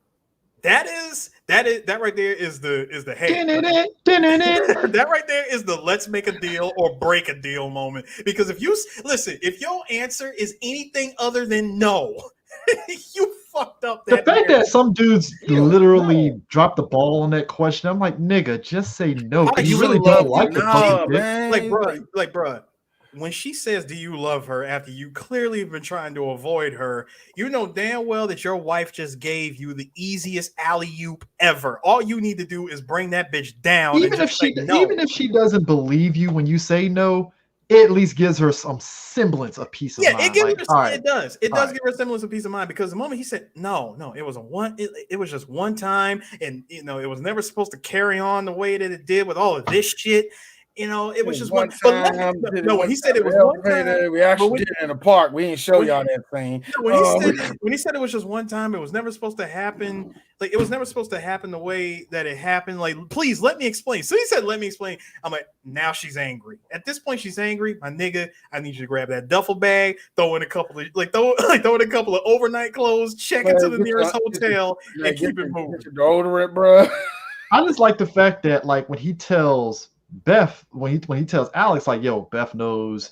Because I mean, once he told Alex that Beth knows, I think Alex at that point figured, oh shit, I don't got no goddamn leverage now. Damn. And I like how Beth immediately at the same time gets on the phone, hey bitch, don't fuck with our family ever again. I'm like, whoa, shit. Like, no, she said it very, very direct and stern. She woman said, to woman. No, because she said, you don't have the balls. You didn't tell your wife. You want to talk to her? My man hands the phone to his wife, and then she says, This is Beth Gallagher. If you ever come anywhere near my family again, I will kill you. Hangs up the phone. Doesn't wait for a response. Doesn't wait for shit. Just hang up the phone and keeps it moving. Now I want to point out something. The part where she kicks out Michael Douglas. You clearly see that his dog. Hawk music, sad Hawk music. No. Because okay, when she hung up that phone. But you know why? Because right when she hung up that phone, Harris, you know Michael hit the Derek Jackson. Yeah, babe. So we kind of come together as husband and wife. Like, motherfucker, get the hell out of my house. But the part where during that fight, hold on, this made me sorry. No, this was that this year? I'm sorry, Chris. What? Was that this year? Yeah, I think it was this. No, yeah, this year, early this year. Early this year. Hold on. White people try to destroy the country this year too, right? More or less, yeah. When that happened this year too. They stormed the Capitol, right? Yeah, January 6th. January 6th, the day in infamy. I still think it's 2019, y'all. I still haven't. See, why are you still acting like it's the longest year? No, sorry, that was 2018. 2018 was a 10-year year. No. I get that. I'm still getting over shit. I'm just saying, there's something to be said. No, but hold on. I want to point. No, I really want to point this out because I was laughing at this earlier, before, like, without jumping ahead. So that part when you see his daughter like watching the both of them fight and shit, and you see like genuine crying. So, according to this movie, to get the desired reaction shot from Ellen during that scene where she's witnessing her parents having an intense argument, Michael Douglas was behind the camera bullying this girl and threatening to take away that stuffed unicorn she was holding, saying, "Look at that." Yeah, he said, "Look at that stupid unicorn. I'm going to throw it in the garbage," which is what she acting like a motherfucker. It was method. It was pure method acting because when he threatened to do that, she genuinely started crying and she's clutching it even harder. And so Adrian Lyne yells, "Cut!" Douglas immediately ran over, apologized, and said, "Listen, I was only kidding," and hugged her. And years later, Michael Douglas said, "I felt pretty guilty, but you got to do what you got to do, man." I mean, my thing is Hollywood giving children trauma one by one. My thing is this, like, she had to be. Imagine you were an 8-year-old girl, happy you're in Hollywood, having Michael Douglas, and and Michael Douglas is a good actor, so he turned up the juice with that shit. I'm pretty sure Michael Douglas took that little girl for ice cream after that scene. Like, hey, sorry. This line came up. Hey, listen to me, you little fucker. I'm gonna take you. Listen to me, you piece of Listen, shit. I'm listen, I am running on 2 hours of sleep. Like in between shooting this shit, I'm shooting Wall Street. and Which on he the same, was. Which he was, by the way. And at the same time, I'm really pissed off at my wife. I'm going to get a divorce from her. I promise you, I am. And he did. We're going to Friendly's for ice cream. You ain't gonna complain. It's 87 I'm sorry. Wait. for going to Friendly's for ice cream. Shut the fuck up, Chris. I wasn't ready for because I think when you're white, you have to say white things in anger, and that's always funny to me. We're going to Friendly's afterwards. No, You're going to sit. You going to have No, your. first of all- You're going to first- sit. You have your triple. You want to fucking stand me? No, first of all, it's white people angry in 87. Damn it, we're going to Sizzler and you're getting the dessert menu. Jesus Christ, Sizzlers. No, Timmy, you can't have cocaine with that. Now it's the 80s. Nah, but like my thing was this, That's like such a sad scene. Now so- I'm so- bad for homegirl. at this point, I can't even look at that scene the same anymore. That is No, so like, sad. at this point, You know Alex she a decides, grown ass woman right now. I remember that time Michael Douglas. yo, my thing is this: Alex decides she's gonna up the ante on really fucking with this family, and she picks, I'm sorry. No, I just got Michael Douglas yelling at a child. That's what I'm saying. He's threatening to take a child's stuffed animal. Oh, Like like I that's did. that image is burned into my memory now because I'm imagining it's 1987 and Michael Douglas is threatening to throw away. The lead from Romancing the Stone is yelling at me. The man who will go on to have copious amounts of sex with Sharon Stone and Basic Instinct. Oh my Is god! threatening to take away my stuffed animal. Oh, the dude that's going to later give Catherine Zeta-Jones hepatitis is not. It's like I don't know if that's true. I don't know if that's true. I'm just being funny. I couldn't think of nothing fucked up on Michael Douglas. The guy that showed his ass in Basic, you already used the Basic Instinct. I can't say it. Anyway. Kind of syndrome dude sat there and cussed me out. Mom, the nigga off the game just said some shit. No, I guess he really is. No, I guess he really is Pim. Man, I gotta start. It's like fucking. It'd be fucking Concept do an interview with her and be like, "Hey, Nuggets with Ellen Lotson." So Ellen, what was Michael Douglas like? Man, Let me tell you I'll what Spartacus's son. Yes, Spartacus's son. Yes, that checks out, everybody. Kurt Douglas was Spartacus. Let me tell you what Spartacus's son did to me, nigga. nah. I like how Alex. Alex, after Beth threatened her, I like how Alex pulled the Cam Newton. Okay. All right. And My decides it's I'm my gonna fuck with you more. I'm gonna pick your child up from school, and we're gonna go to fucking Coney Island and have fun. That was probably that right there was by far like the most terrifying part. That is habitual line Wow. crossing right there, buddy. It's not even just habitual Wow. line crossing because the real line crossing was not only did you quote unquote kidnap my daughter, but you indirectly caused my wife to get into Oh, a she car got accident. rear-ended. Got rear-ended. No, she didn't get rear-ended. She Ran into rear-ended. Yeah, she ran into somebody. Yeah. So Yeah, and it looked like I know it looked like a Don went Jagger knee on her face afterwards. I already know about it. But that was Dashboard that did that. So Okay? at this point, Michael, Dan is taking care of his wife, and it's kind of the thing where him helping his wife, it kind of puts them in that mode where all the bullshit with him cheating is like out the window at that point. No, like no. well, not out the window, but it's like, hey, I'm not focused on that shit right now. I'm caring about you. And there's a layer of appreciation that she's appreciating the fact that he's there helping her. So it's like, it ain't over on that end, but it's like, hey, it's a truce kind of thing, if that makes sense. I if that's what you see, Chris, yeah. That's what it seems like. I ain't saying it was like 100% cool. I But, tell you what it was. It was a married man trying to make sure his daughter didn't kill herself when she turns 13. Let's try and make this shit work.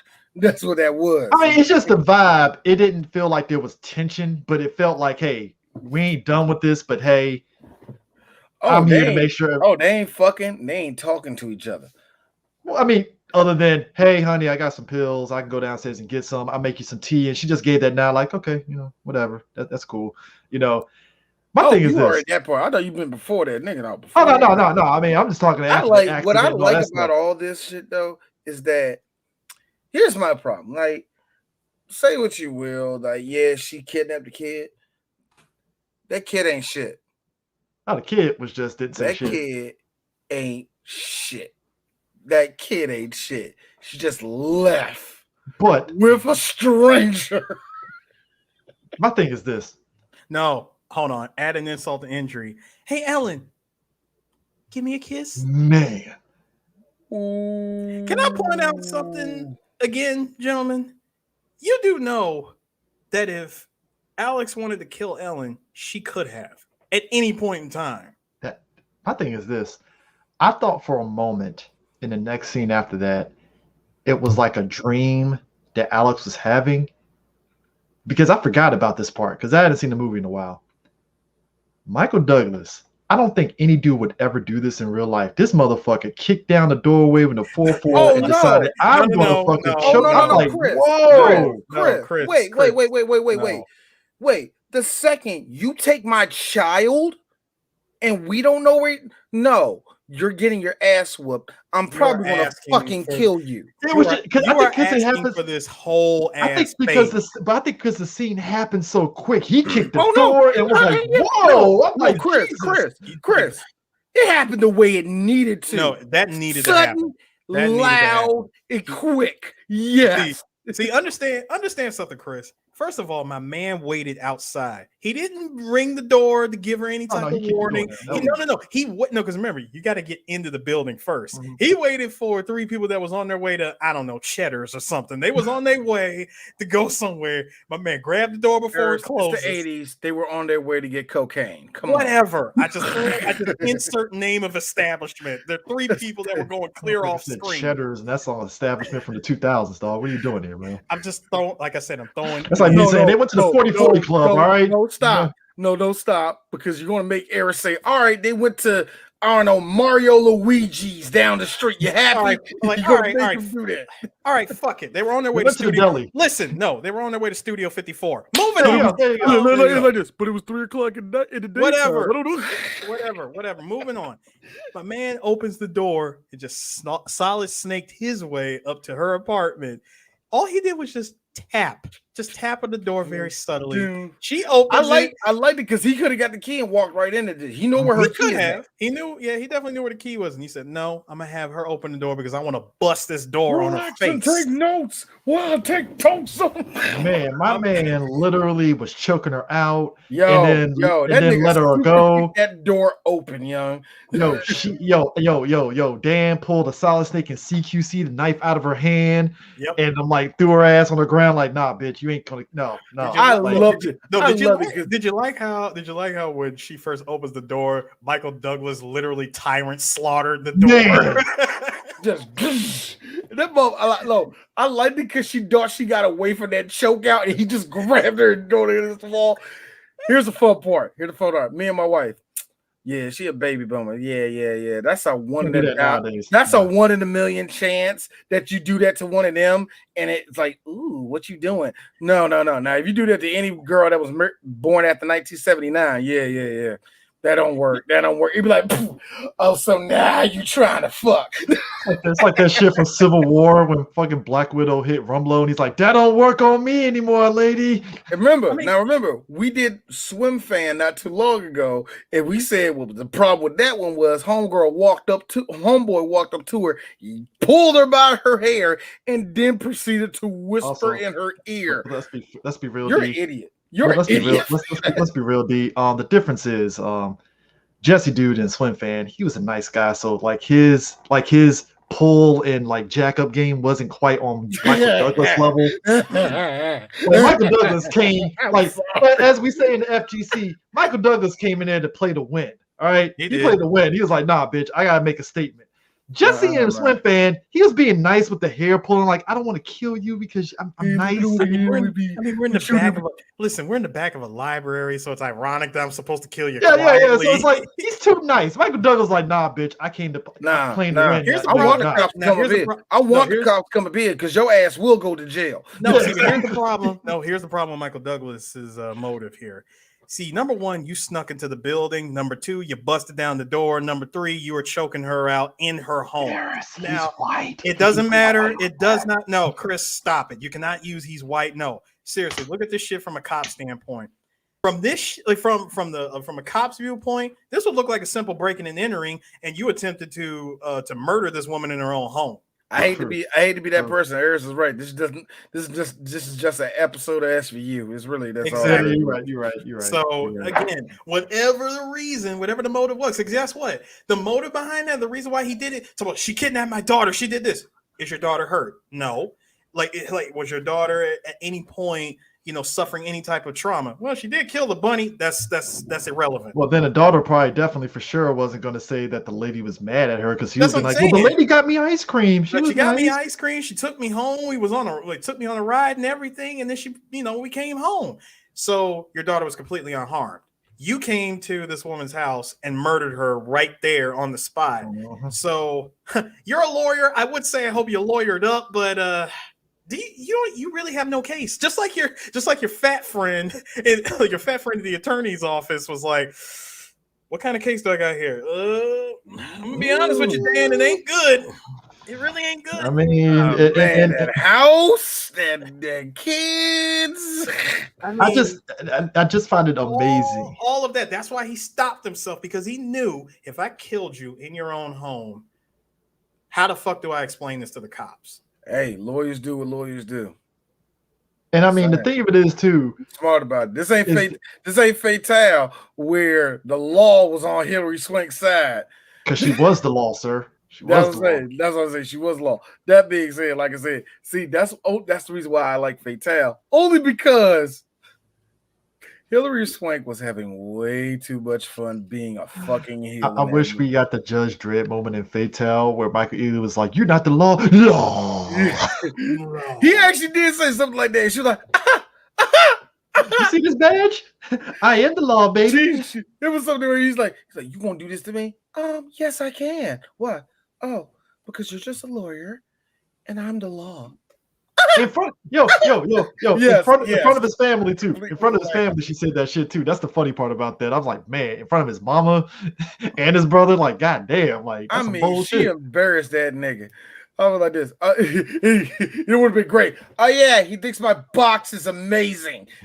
Ironic part about that, I still laughed at Fatale. Like the mama even knew he fucked up. Like, come on, man. Like, yeah, that was funny. Hey guys, check this shit out. So that part again, like when he asked his lawyer friend, like, what kind of cases he had, because remember, dude, he broke into her house looking for shit that he could try to couldn't find anything. She was like, yeah, I thought the pregnancy was bullshit. He couldn't find anything. He like opened up her medicine cabinet and found the freaking EPT, the early pregnancy test. Then he called the doctor and he said, "You know what he told me? Congratulations." God only knows what she told him. Yeah. She said he knocked me up good. And trust me, it sounds funny me saying that. No. Apparently women kind of like that. Oh, he knocked me up. Now he asked him, like, what could he do? And he said, well, at worst, I mean, not even at worst, getting off easy is, she would just come to you. And I'm sorry, the worst thing that will happen for him is she sues him for child support. I mean, that'd be the worst thing. It's 1987, so that's like $100 a month. You can do that, bro. It's true. But it's true though. It's the worst thing that happened. Number one, the shit will be completely out in public. Because remember when he tried to go to the cops about the situation, he said, "Well, the whole thing is going to be out in public." Mm-hmm. Man, after he did that whole thing, and say nothing to my wife, bro. Can we just keep between us? I mean, after man. you did that, can we keep crime between us? I mean, after he did all that shit to Alex, and then he tells the police she kidnapped him and stuff, it was kind of like, all right, you told him you kidnapped her. Like Sue said, it's just like, what are they going to do other than look for her, and that's about it. That's the only thing they can do, just look for her. That's the most they can do is look for her. They can only at this point, now that the kidnapping has been established, and the boiling of the bunny and all that. The boiling of the bunny. All of that. That's what it is at that point. those two things have taken place. So yes, at this point, my family is definitely being threatened. She could have killed my daughter at any point in time, even though she didn't, but it's to prove that she could. So now he decides to get the cops involved. And I like how, at this point, Michael Douglas, again, being the distraught parent, he says, listen, can't you do anything about this now? Hey, you don't have to yell. Hey, Yeah. Like, I'll send calm some guys down, over. guy. Like, listen, I'll send some guys over and we'll bring her in for questioning. It's like, all right, thank you. Walks out the door, slams it, and he goes, That wouldn't even have given me peace of mind because I'm like, it's Alex. That's not going to work. dude, When he man, said thank you, walk off. You know the cops that do thank you. Nah, don't call him out there. No, Don't do it. Don't even do it. Don't even do it. Here's the Hey, best Phil, part. pass the Here's the best- donuts. No, here's the Oh. best part. Best part. She already knew the jig was up, and she left her apartment a long time ago. Oh no. She's smart, man. She's smart. She was real smart because because at this point, cops couldn't even find her. They were like, cops have no idea where she is. Guys, can we talk about the exquisite stealth of Alex? We can sneaking definitely Dude, I just want to know what was the process of her sneaking into that house and nobody saw her ass Okay. come in. That's was the one not- thing I no, wanted that's to the one- No, that's- wait. Wearing that white ass dress for one thing. I know, But and hold on, but I'm gonna point out something. that real kills quick. your camouflage. It does. At this point, she's running around in negative 30%. thank But you. I want In the dark, no less. but I want to point this out. See, something that damn it, this could actually go into the yuppie era of movies Oh, that it we've done on definitely 3DG. Because hold on, I need to read this for you guys. So this movie typified the subgenre occasionally referred to as yuppies in peril. Dan is an example of a yuppie who has, in theory, chosen family life as a Manhattan lawyer who lives in a refurbished suburban house with his young daughter and stay-at-home wife. Dan uses his city corporate existence to sleep with Alex Forrest. She lives in a swanky, gentrified apartment, and she is an apparently happily single, independently publishing executive, and she's a huge fan of shoulder pads. Except her supposedly bohemian, open-minded lifestyle is actually a front because she goes absolutely crazy in her pursuit of Dan's suburban lifestyle. I mean, that's the thing. Thus, I think that's yuppies in the. peril. I mean, but that's the thing too. I think it's one of those things that, and that's why I think some of the Fatal Attraction ripoffs, they try to do the yuppie in peril, but it doesn't hit that level of yuppie in peril because the characters. There's only a couple of instances where that happened. Because even in Fatal is probably a good example of yuppie in peril because he owns his own company. He's rich. Yeah, he got a nice ass house. So it's like yeah. So it's yuppie in peril to a degree. It kind of is. It kind of is. It's the same ingredients. Yeah, but this You are movie, you are a person of power. You have things to lose, and these Yeah, are not like hella family lose. life. This Yeah. is like personal possessions and crap, and that takes more alertness than like I can get another wife. Like that's the way it's treated. Yeah. Yeah, and I mean it's Like yuppies in peril. Yes, it is. It does fall in that same category, kind of. Just a little bit. But the way she it's like I think what works is that Shoulder pads. I think what works about this compared to say what's the Tyler Perry movie with Taraji when she snuck on a boat? Acrimony. I was gonna say affirmation for some reason. Acrimony. Yeah, acrimony. It's like Alex sneaking into the house in this instance. It feels more believable because It makes there's one dead giveaway that I noticed when we were talking earlier and it hit me. No, the dog. Oh shit! You bringing that dog around her, didn't alert that dog when she snuck in that damn house. Yep. So, and that's the thing too. It's like it's believable to know. I just caught that. It's more believable for Alex to sneak in the house somehow without the dog alerting, versus an Acrimony when Ogre got on the boat and you're like, hold up, how the fuck did you get on the boat? Like That's the best thing. One of the things that you and Chris pointed out about the movie was, so how long did she stay on that boat? She had to know way more information than she got to know where they were at. I got a better question for you. Alex, how the hell did you get upstairs? You want to know that, Eris? That's the part I have. That's the only part I have a problem with. I could say It wasn't maybe even the getting in attic. the house I had a problem with. How did you get up them stairs with no one hearing you? I'm gonna say two things because I think besides that, when Michael Douglas locks the door, I'm thinking, well, maybe she snuck in the door and she chilled off on the side and waited for Michael Douglas to walk around and then go upstairs. That's possible. Or you know, or she snuck upstairs through a window. You know what, Chris? All those scenes of Michael Douglas locking the doors and shit, Yeah. or checking to make sure the doors are locked. I'm like, she probably checked every door that she could find to get into the house. Got in one. Luckily, nobody just happened to be in the room or hell on that floor in general, and that gave her plenty of stealth points. Even though she's just wearing nothing but a white dress. I feel though that's too much luck for one main reason. The wife was about to get into the shower. Can you imagine? Michael, Can you imagine? That just seems a little bit too perfect. Can you imagine Michael Douglas? Can you imagine a scene, right? Wife's in the bathroom, right? Michael Douglas just chilling in his room. He's sitting at the edge of his. He's sitting at the edge of his bed, just kind of taking it all into what's happening. He happens to peek out the corner of his eye and sees a leg and a foot come through the window, and he's like, I thought you was going to say you saw something darting off in the background. No, he just sees, because he has the window open, he just sees a leg and a foot. It's like a leg and a foot. You know how like you put your foot in the door, you're trying to see if there's like a floor that you can just go, land down in, and it's like fucking Alice's foot, kind of like, all right, is there a floor here? All right, I can let. And he's just like, and he does one of those things how your parents watch you do some stupid shit before they say anything. He's just sitting back like, no, I'm just seeing her really trying to find the floor. She's doing a little thing where she puts one toe down. He's just sitting back, just arms folded, like, the fuck is going on here? I'm sorry. I'm legit looking at. I legit pictured Alex as if she was a fucking good guy doll. Like whenever you watch that scene. No.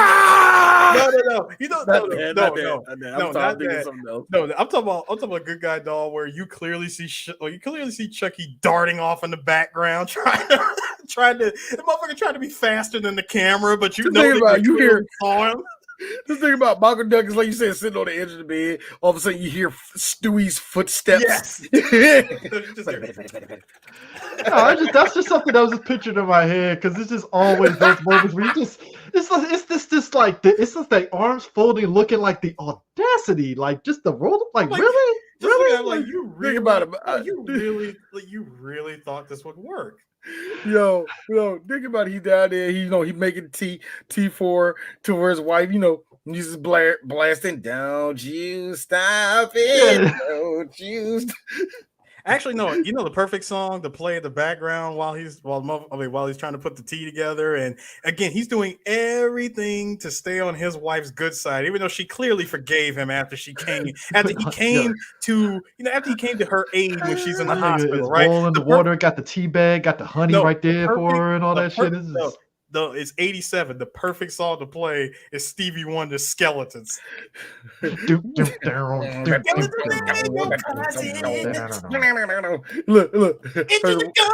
outside. His wife upstairs. Oh, he knows I like that. Yeah. Well, you gotta remember. I love that. You know how white girls do like one itty bitty black thing, but they grew like, yeah. My thing is this. Much like Glenn Close with go-go music. Apparently. Also, I have to point this out. Anyway. Hey, ladies, I have to point this out. Why must the water be the temperature of the depths of hell when you shower and bathe? I like, you can get clean on hot water, but not like my skin is going to melt off hot. Like, what the fuck? No. See, if you look at the depth of that tub, you put in more hot than cold. Yeah, you sure about that? Because that's all the steam rising up. Because it was still running. All right, I got it. I remember, Chris. That's the water was still rising at that point. It didn't even hit the rim. Still, no. Again, I'm just complaining about the temperature. I don't give a fuck about the water. No, that's what I need to know. That's why I need to know. Chris, help me. What's with this temperature shaming of women? I don't understand. I'm not temperature shaming. Because I say that because as a nigga that likes his skin to fall off his body, I need to know, why do women get that ish? Because I know plenty of niggas that go into straight up steam rooms. So I don't know. No. It's not the Help point. me. The point Help is, me. if I'm showering with my girl and I step in, it's like cold water. It's like, yeah, I don't want to be in cold water. There's hot, like 90 degrees hot. I can bear with that. Then there's hot with a dash of humidity, and it's like, Jesus Christ, why the fuck is this shit damn hot? It's like the stinging hot when it hits you, like, whoa, shit. I hate to be that nigga, man. Y'all need to grow some nut sacks, man. I don't understand. I'm cool with it. No. Cool with it. I don't understand. I would take a hot bath every once in a while. Okay, it's just like, I can agree with this. Is it just one of those things where it's like, yeah, we about to be sexy? Damn, bitch. Is it like that? Yeah, like that. It's like, because I can take a bath and it's hot, and it's like, all right, I can ease into it. But it's because it's the moment a part of your body touches the water, you're gonna get the signal going straight to your brain. Holy shit, this is fucking hot. My body wasn't ready for this. And like you said, Chris, you got to ease into it. Thank you, Neil deGrasse Tyson. I appreciate You're welcome. Wow, that was an insult. That's not an insult. That's not an insult. No, that was backhanded. No, that was backhanded. Thank you, Neil deGrasse Tyson. That was backhanded. I was not expecting the scientific answer until you said, yeah, it's when your body goes. I'm like, well, he's just not ready for it. It's on now. I will say this. And I'm dead serious. That's what it was. No, I ain't knocking it. What I think is way worse. I was like, What I think is way worse is people that take straight up cold showers. I mean, just straight up. Oh no, you're a terrorist if you cold take cold showers. Thank you. You're a terrorist at that point. It's like, look, there's cold water. There's a school about to look. You're a terrorist, or there's a school that's about to get lit up. That's the way I feel. There's cold water. There's the 5 seconds of cold water in the shower to wake your ass up when you're tired. It's like, oh shit, all right, I'm awake. I'm good. There's look, Chris, here's me. There's a level of warmness to that cold water, though. Yeah. From my understanding, there are quote unquote health benefits to taking cold showers. There is, and you're right. There definitely is. Yeah, when I'm playing like full court basketball, my legs are tired and I want to get into cold water. That's about it.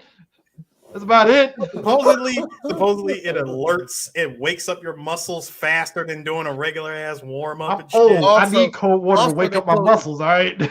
Also, they do they open your pores or do they? They do. They open. They open your pores up. Yeah, and that's something actually very important. If you want to wash with soap out and all the rest of that, that's why after you shave, it kind of helps to wash with splashing and then go from there and stuff. So I just like how. It's like, again, I like these type of films. Like Alex just turns into straight serial killer mode and monologues to fucking Beth in the bathroom, steam all on there and just monologues everything. Chris, I need you to blow this up. Now that you're at that part, I need you to blow up. It's in the private chat. Click that tab and put it up on screen for me, please. What really gets me on that scene, though, what I really like about it is, and Eris, did you like the?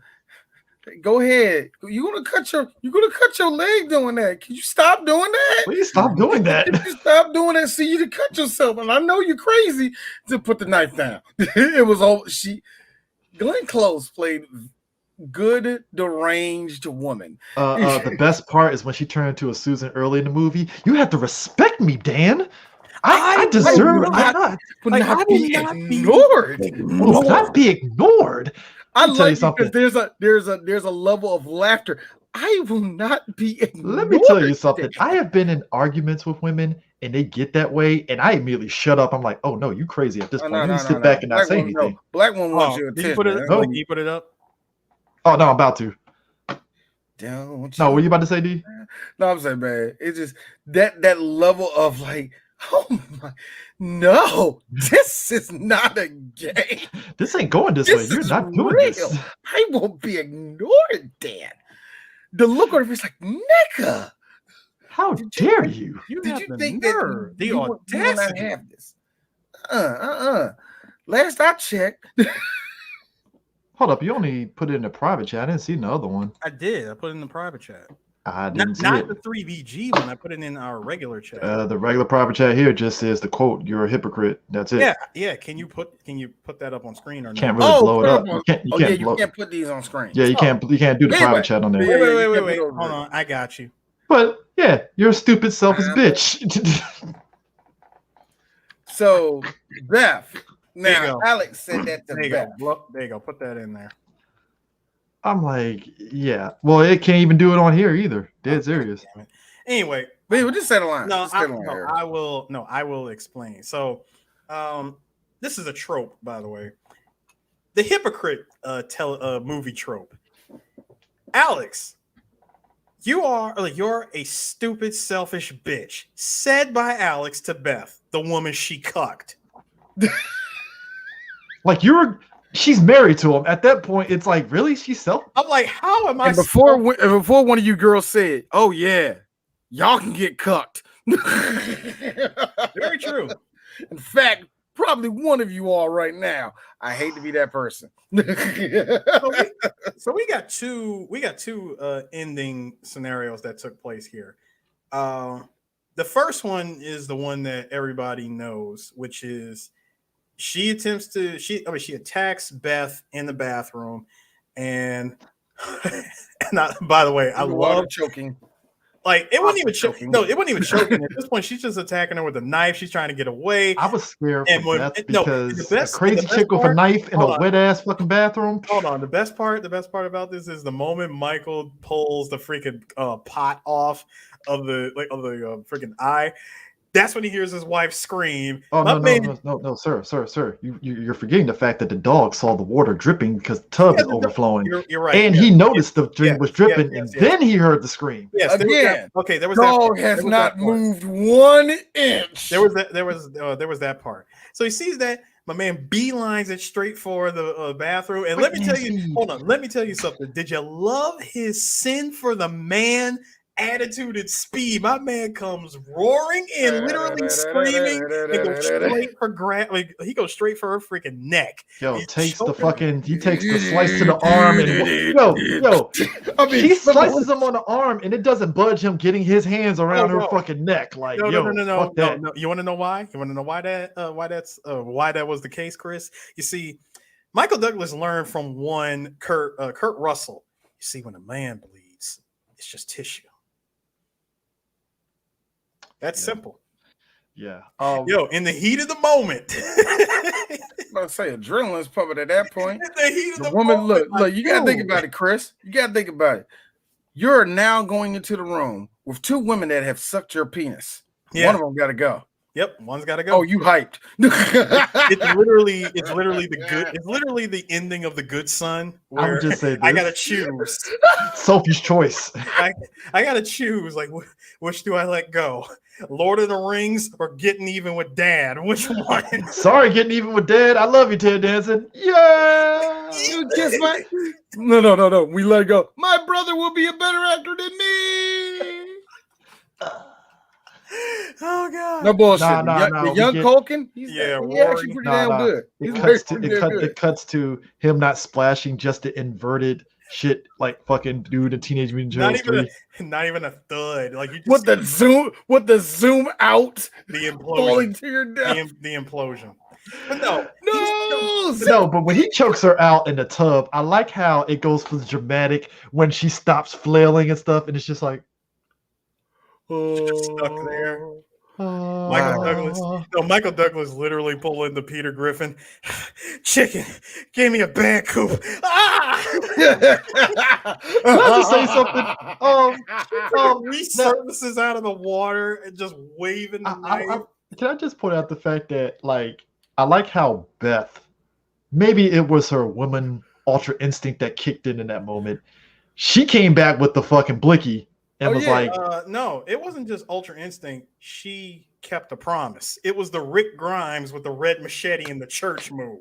like, it's just the fact the that I'm just imagining as Michael Douglas is choking out of the tub, she gets the foresight. You know what? I'm gonna go ahead and go in the house, go in the room, and get the blicky, Like, and come back in and see what happens. Oh, Did second you like her husband came in there Tagged and in.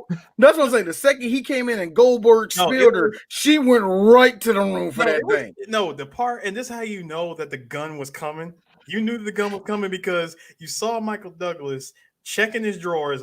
You saw the camera do that zoom. Did that freaking close up. My man pulled that drawer out. You saw that revolver. I'm like, oh, It's a wrap. He's the Well, this gun is getting used in this movie. that's the thing. That's the thing I do like about Chekhov's gun. I do love that rule of Yes. writing. If you see it, oh, we're using it. Yeah, I just like how when she gets it's Chekhov's gun. It's Gus Fring's box cutter. If you see it, if the camera takes the time to do a panel shot, I like that. it's I being think we need to change it to that. Gus Fring's box cutter. well, I mean, Oh, do if we- they took the time to show the box cutter. well, to be fair, do we also count old boy in the wheelchair with the ding shit with the No, bell? no, Do we no, count no. that as It has Chekhov's to- gun? Is that Chekhov's gun? Because No. they kind of No, it's not. No, All right, Chekhov's all right. gun is when you show something. It could More be than anything. once. It could Okay. be a spear, a javelin, whatever it is. That thing is going to be the. I only counted because climax. I only counted only because they emphasized him ringing the bell, so it kind of in my head it kind of counts. But you're right. Okay, that's hold on. actually No, more I of got- a form of misdirection. More No, than Okay. just Chekhov's gun. it's not even misdirection because Chris, he's used that bell so many times throughout the show, and when he finally gets to use it to blow up Gus, that's more of I guess you know what. That You was know more what? of surprise. I guess- That's more of surprise, motherfucker. I guess Yeah. I guess it would only be Chekhov's gun if Walt like 2 times looked at it and they show a scene of Walt looking at it. Maybe that would probably been Chekhov's gun. I guess if they did. They did it with the imply Lily in the Valley too. Yeah. Yeah, with Lily really in the too. Valley. But Remember, that was 2 seconds. It Oh. was 2 seconds, no wait. and then they showed it later. Remember later on. First they mentioned Walt it. saw Remember- those flowers. Remember that? Yeah, Yeah. he used the flowers, and then you don't think of it. That's like clear misdirection. Then it's mentioned by Jesse, and then we get way after the fact. The camera takes the time to freaking zoom all the way into it to show Lily of the Valley. I'm like, oh, okay, I get it now. No, this was pure Chekhov's gun / Yeah. Gus's box. I gun. just It's something that was introduced at this point in the story, and we've seen it more than once. Therefore, it's getting used. I just find it funny that it's just the way she gets shot is that she does typical like when you finally can breathe out of water and she's like ah and just We heard the most silent revolver shot ever. That shit had no silencer on it or nothing. You just heard. now Now, just have to no, point hold this out on. here. You want to know something funny? You know what's something funny? I love when she got shot, and it was just a great shot of her just sliding and back into the tub, with the bullet in the head. Yep. Here's me. All right, cut. Okay, Glenn, we're gonna have to move the cameras, all right? You ready? All right, we're gonna have to do it again. Everybody gets places. And I thought to myself, they did that 6 times. Had to. They Well, did that first- shot 6 whole times. And then Angie stopped me. That's Glenn Close. No more than twice. There was no more than twice. I bet Glenn, when she did it the second time, oh, you better got that shot. Now I ain't doing that shit again. there's another I was gonna bring that up. The second ending is freaking Alex actually commits suicide by using the knife that he took out of her hand that in he the took out of apartment. her hand in the apartment. See, when you see him back up, like when he choked her out in her apartment, you see him back up with the knife in his hand. He puts it on the kitchen counter and he leaves the apartment. Yeah, Now he comes. Now instead, what she ended up doing was when the cops were supposed to come to get her, she had already committed suicide by using that same knife and making it look like he's the one that killed her. And of course, he gets pulled in. He gets sent off to jail and all that shit. And I think it was the wife who ends up finding the tape. She listened to in the car. They listen to it in the car. They take it to the cops, and he's completely absolved of like all wrongdoing. And the thing of it is, back now, most people don't know. Back in like the 80s and 90s on TV, and they kind of sort of do it now. Some movies that had alternate endings, they would actually play the alternate endings. And I remember this vividly on TNT and TBS when they played this movie. They actually did play this alternate ending. Like the one thing I will say that it's more dramatic in that fashion. That ended a little bit. Look, here's the funny thing. That's the more realistic ending. Yeah, it's a very dramatic ending. It's definitely the more realistic ending. The other thing behind that being the more realistic ending is it is a direct reference to Madame Butterfly. Yeah, which they've already mentioned in this movie. So it would be the movie. It would be the movie going full circle. Full circle, yeah. I mean, it's just, Not and I mean, both. I mean, actually. let's be real. Both endings work if we're going to keep it real. It's not like both endings are horrible. It's like no, both endings work. In the way they do it. So the only thing I was, you could tell, but you could tell that the ending that we got, if I'm not mistaken, the freaking bathtub fight, that was the reshot ending. Uh-huh. Because So the they test audience was like, the they other did ending's a the little test dire. Yeah, the test audience, they didn't like the original ending, so the reshot ending is the ending that we all got. Except for if you live overseas. If you live overseas, the original ending is what is shown. Mhm. Wow. I mean, I always laugh when it comes to this movie. Everybody likes to bring up the one thing that shouldn't be brought up in these movies, and that is mental health. The reason why I say it shouldn't be is for one main reason. You don't be getting no lessons from this. This is not how people who have mental problems fucking act. Bring it the goddamn in. D, I'm gonna bring all right, I got a rebuttal for that. So Glenn Close, when she got the script for the movie, she did her research on it. She presented this script to 2 psychiatrists, and they both said, judging by what they read, they were able to determine that Alex's character has suffered some kind of trauma or sexual abuse, which has made her mentally ill over time. Exactly, and well, Hollywood even to this day, 1988 could show it. They kind of did. But just be real, like Hollywood really, even to this day, they've improved a little bit in terms of like depicting mental health. But I think back during that time period, it was kind of like, well, how do we portray it and then not look batshit crazy? And it's to me, Chris, if you were to look at it, if you were crazy, if you was this maniac, they're crazy. Yeah, they're crazy. That's not how mental health works. We all know that. I just hate the fact that we still do this thing like, this is not showing mental health correctly.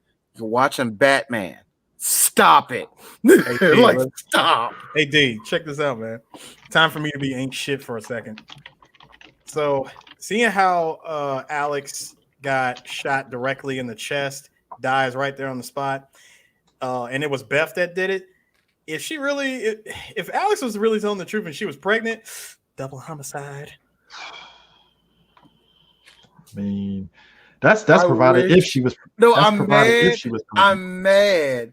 And yes, Chris, you're right. But I'm more mad I didn't say that when she got shot in the head. Double homicide. Nobody said that. She was shot. No, she was shot directly through the spine. I'm like, oh, double homicide. You're dead. Yeah, I think what's amazing is that we talked this film. This film was actually that would have been a lie. That would have been a lie to tell your wife. You over there, you're halfway bleeding. Well, it looks like you got to pay for that abortion. Would you guys be surprised to know that this movie was like #1 for like a month and a half? I'm not surprised. For a smooth, it was smooth #1 for a month and a half. For a whole month and a half. All right, I got some. Okay, so now we already passed the. By the way, the ending, you could tell this was definitely reshot. The way that the way it just ends. Gave a statement at the house. He finds his wife. They embrace. The camera zooms in on the freaking family portrait. Roll credits. Fade to black. We're done. So I want to point out a number of things here. Glenn Close actually still has that knife from the movie. She keeps her. Yeah, she has it hanging in her kitchen. She said it's beautiful. It's made of wood and paper. It is a work of art. It's like, and it's nice for our guests to see it. It lets them know that they can't stay forever. Glenn, do you want to talk? No. I am I am perfectly okay with that. By the way, also, more than 20 directors have passed on directing this movie. I mean, is it just? I have to imagine. I would think it'd be the subject matter, or I don't know. I think it's one of those. I think this. I wouldn't know why. Timing, subject matter. It could be a whole host of shit. I think it would be the subject matter. I also would think. Wow, 20, more than 20. Jeez. And as a matter of fact, check this shit out, y'all. Like after 10, that tells you something. No, dude, check this out. John Carpenter and Brian De Palma were offered the chance to direct the movies, but they both backed out of it because they feared that the story was too similar to Play Misty for Me, which was made in 1971. And De Palma felt that Douglas was not a good leading man at the time, but has since admitted that he was wrong about him. Carpenter also turned it down because he felt the audience wouldn't accept the originally scripted downbeat ending where Alex commits suicide.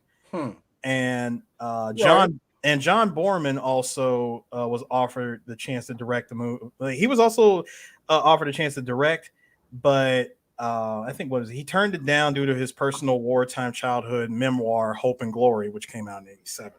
I find it interesting that like some of the actors that got put into it, because I think Jack Nicholson's name got tagged into it, which that's kind of Jack Nicholson might have been able to play the Dan character. You would get somebody. Hold on. I was gonna mention that too, guys. Hold on. Let me tell you. Wait, hey, no, guys. I got the names in front of me. Okay. Wait, wait. Hold on, Chris. Just name off. Like, where are you at? Are you on IMDb or are you on IMDb? I got the full names. Okay. So it's like Okay.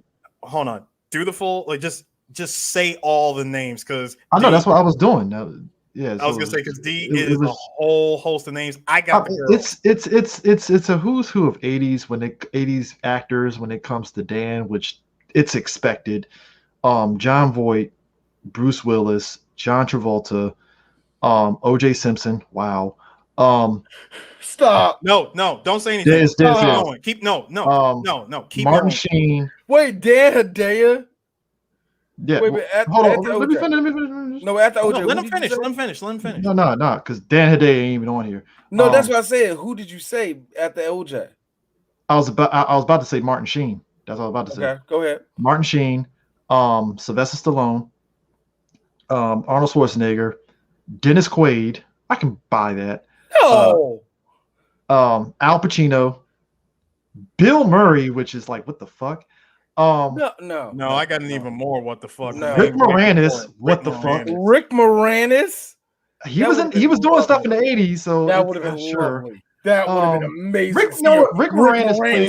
Rick Moranis would have been more of the friend, his lawyer friend, which Tony told him, "Hey, dog, Rick Moranis needs to be having Glenn Close over a stink, bro, nigga. I need to see Rick Moranis banging Glenn Close on. Steve Martin. Yeah, keep the names going. Steve Martin. Why? Kevin Kline, which I can buy. John Hurd, I can buy that. Yeah. Tom Hanks, yeah. Too young, but yeah. Mel Gibson is like. That would have been perfect. Harrison Ford, maybe. No, not Harrison. De Niro, okay. 87 De Niro. 87 De Niro, I can maybe see it. No. Kevin Costner, I can see it. No, I want to watch it. You wouldn't watch it, Kevin Costner? Fuck Kevin Costner. What made you think I like that nigga? Anyways, Chevy Chase, wow. Nick Cage, Jesus Christ. Yep, Nick Cage. Jim Belushi is a wild card because I don't know. No. Because bear in mind too, I think the only reason why it didn't happen, Jim Belushi was also doing The Principal at the time. No, Chris, think of Jim Belushi kissing Glenn Close, and then you answer that for me. Oh no, CD, I got something for you. And then Dan Aykroyd. Yeah, and finally Dan Aykroyd. Hey, Aykroyd. So you pretty much got you all the 80s actors. Get three of the original. You want what?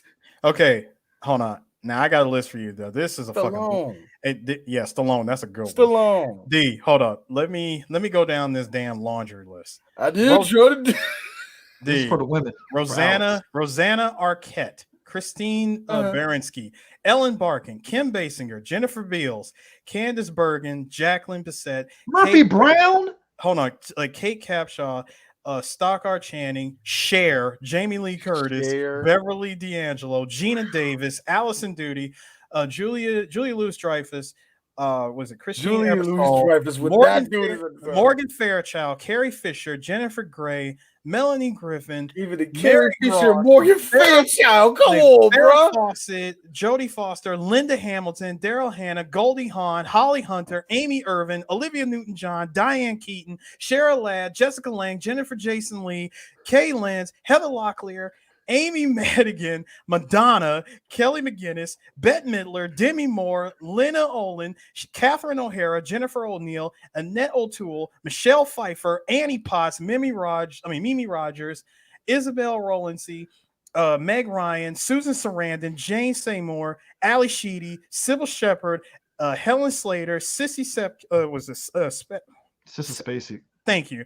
Mary Steenburgen, Meryl Streep, Kathleen Turner, Sigourney Weaver, Rachel Welch, Tuesday Weld were all considered. Okay. For the Let me role put of something in Alex. So perspective. just say anything that had a vagina and talked in I mean, because that's what I'm saying. Got a letter. If they got all Jesus. the big name actors that they were considering for Dan, yeah, they pretty much got the who's who of actresses for Alex easily. Like that really is pretty much a plan to really make this movie is Murphy fucking big as they Brown could. though. You gonna get Candace Bergen to? So I want to know why Jennifer Jones. So I'm going to point out something else to you guys. Glenn Close did not want to do She didn't want to do the reshot ending. She actually opposed it.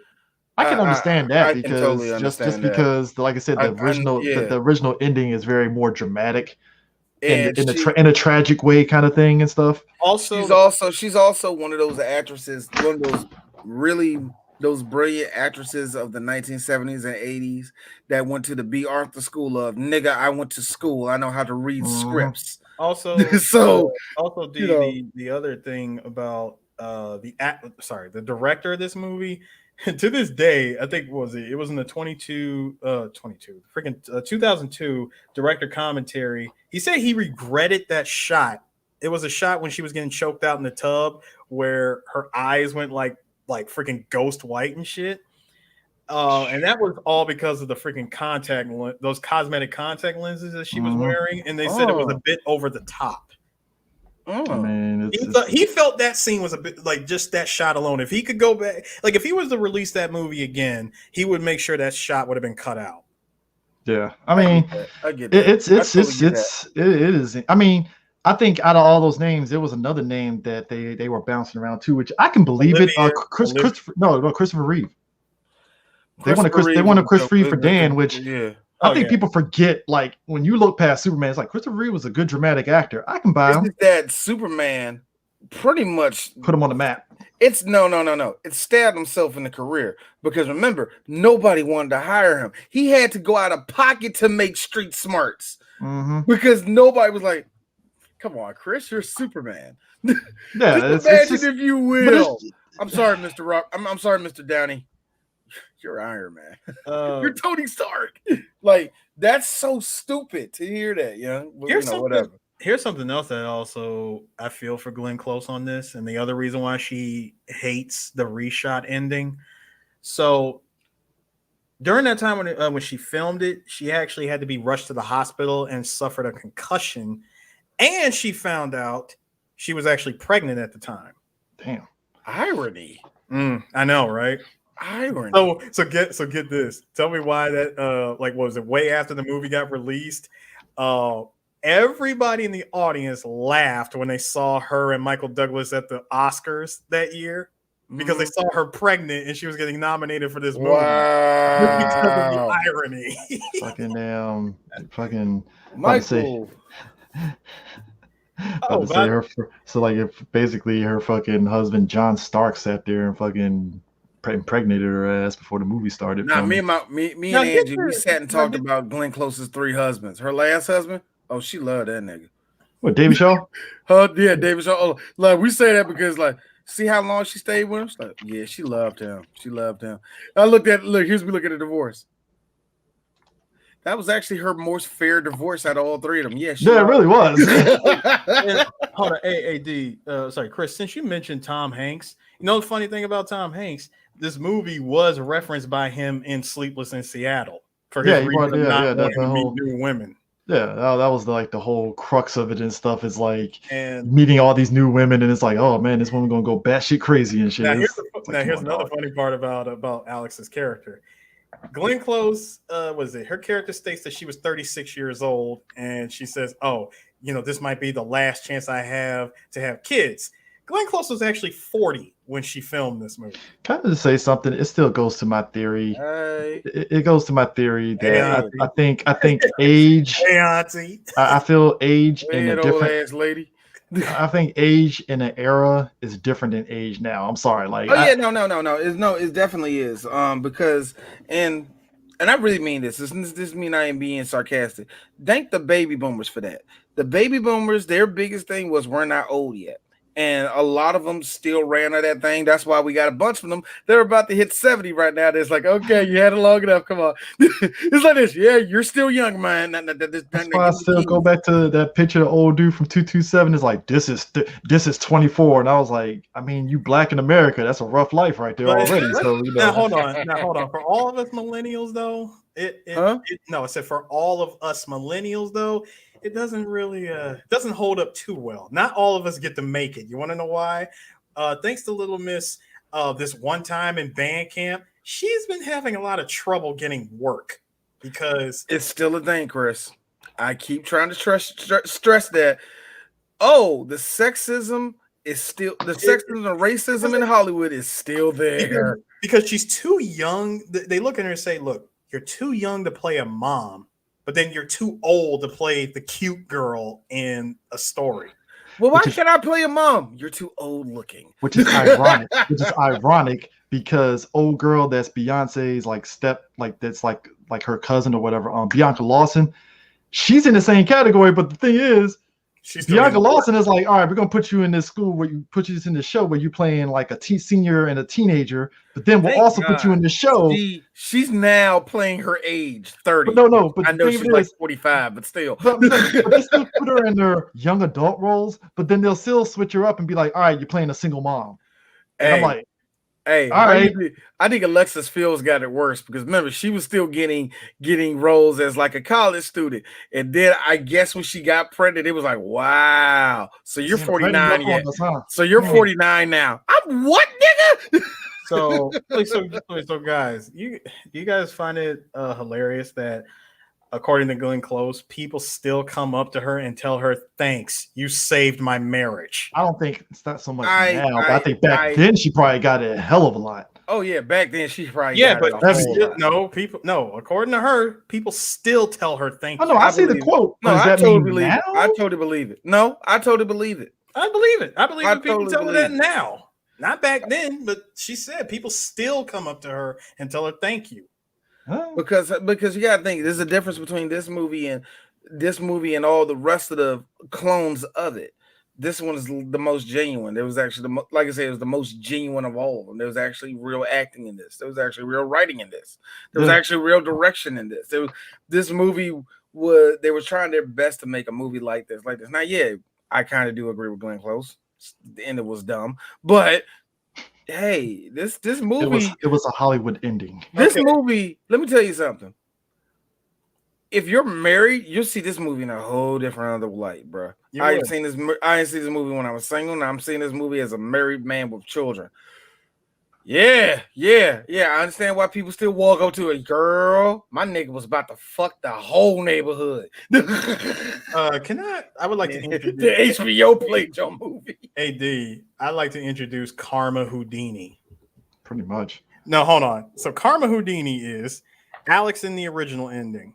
Although it looks like Beth will be able to clear her husband's name and foil Alex's revenge and all that stuff, Alex is dead on her own terms and can't suffer any reprisals. Mm-hmm. Now, on the flip side of that, Dan commits adultery, breaking and entering, assault, and intimidation. Yeah. He never faces any legal consequences for his crimes against Alex. His rabbit gets killed, his innocent wife gets hospitalized, and he suffers very little physical harm. He never has to take any responsibility for his unborn child. And in the end of this, his wife apparently decides to take his lying, cheating ass back.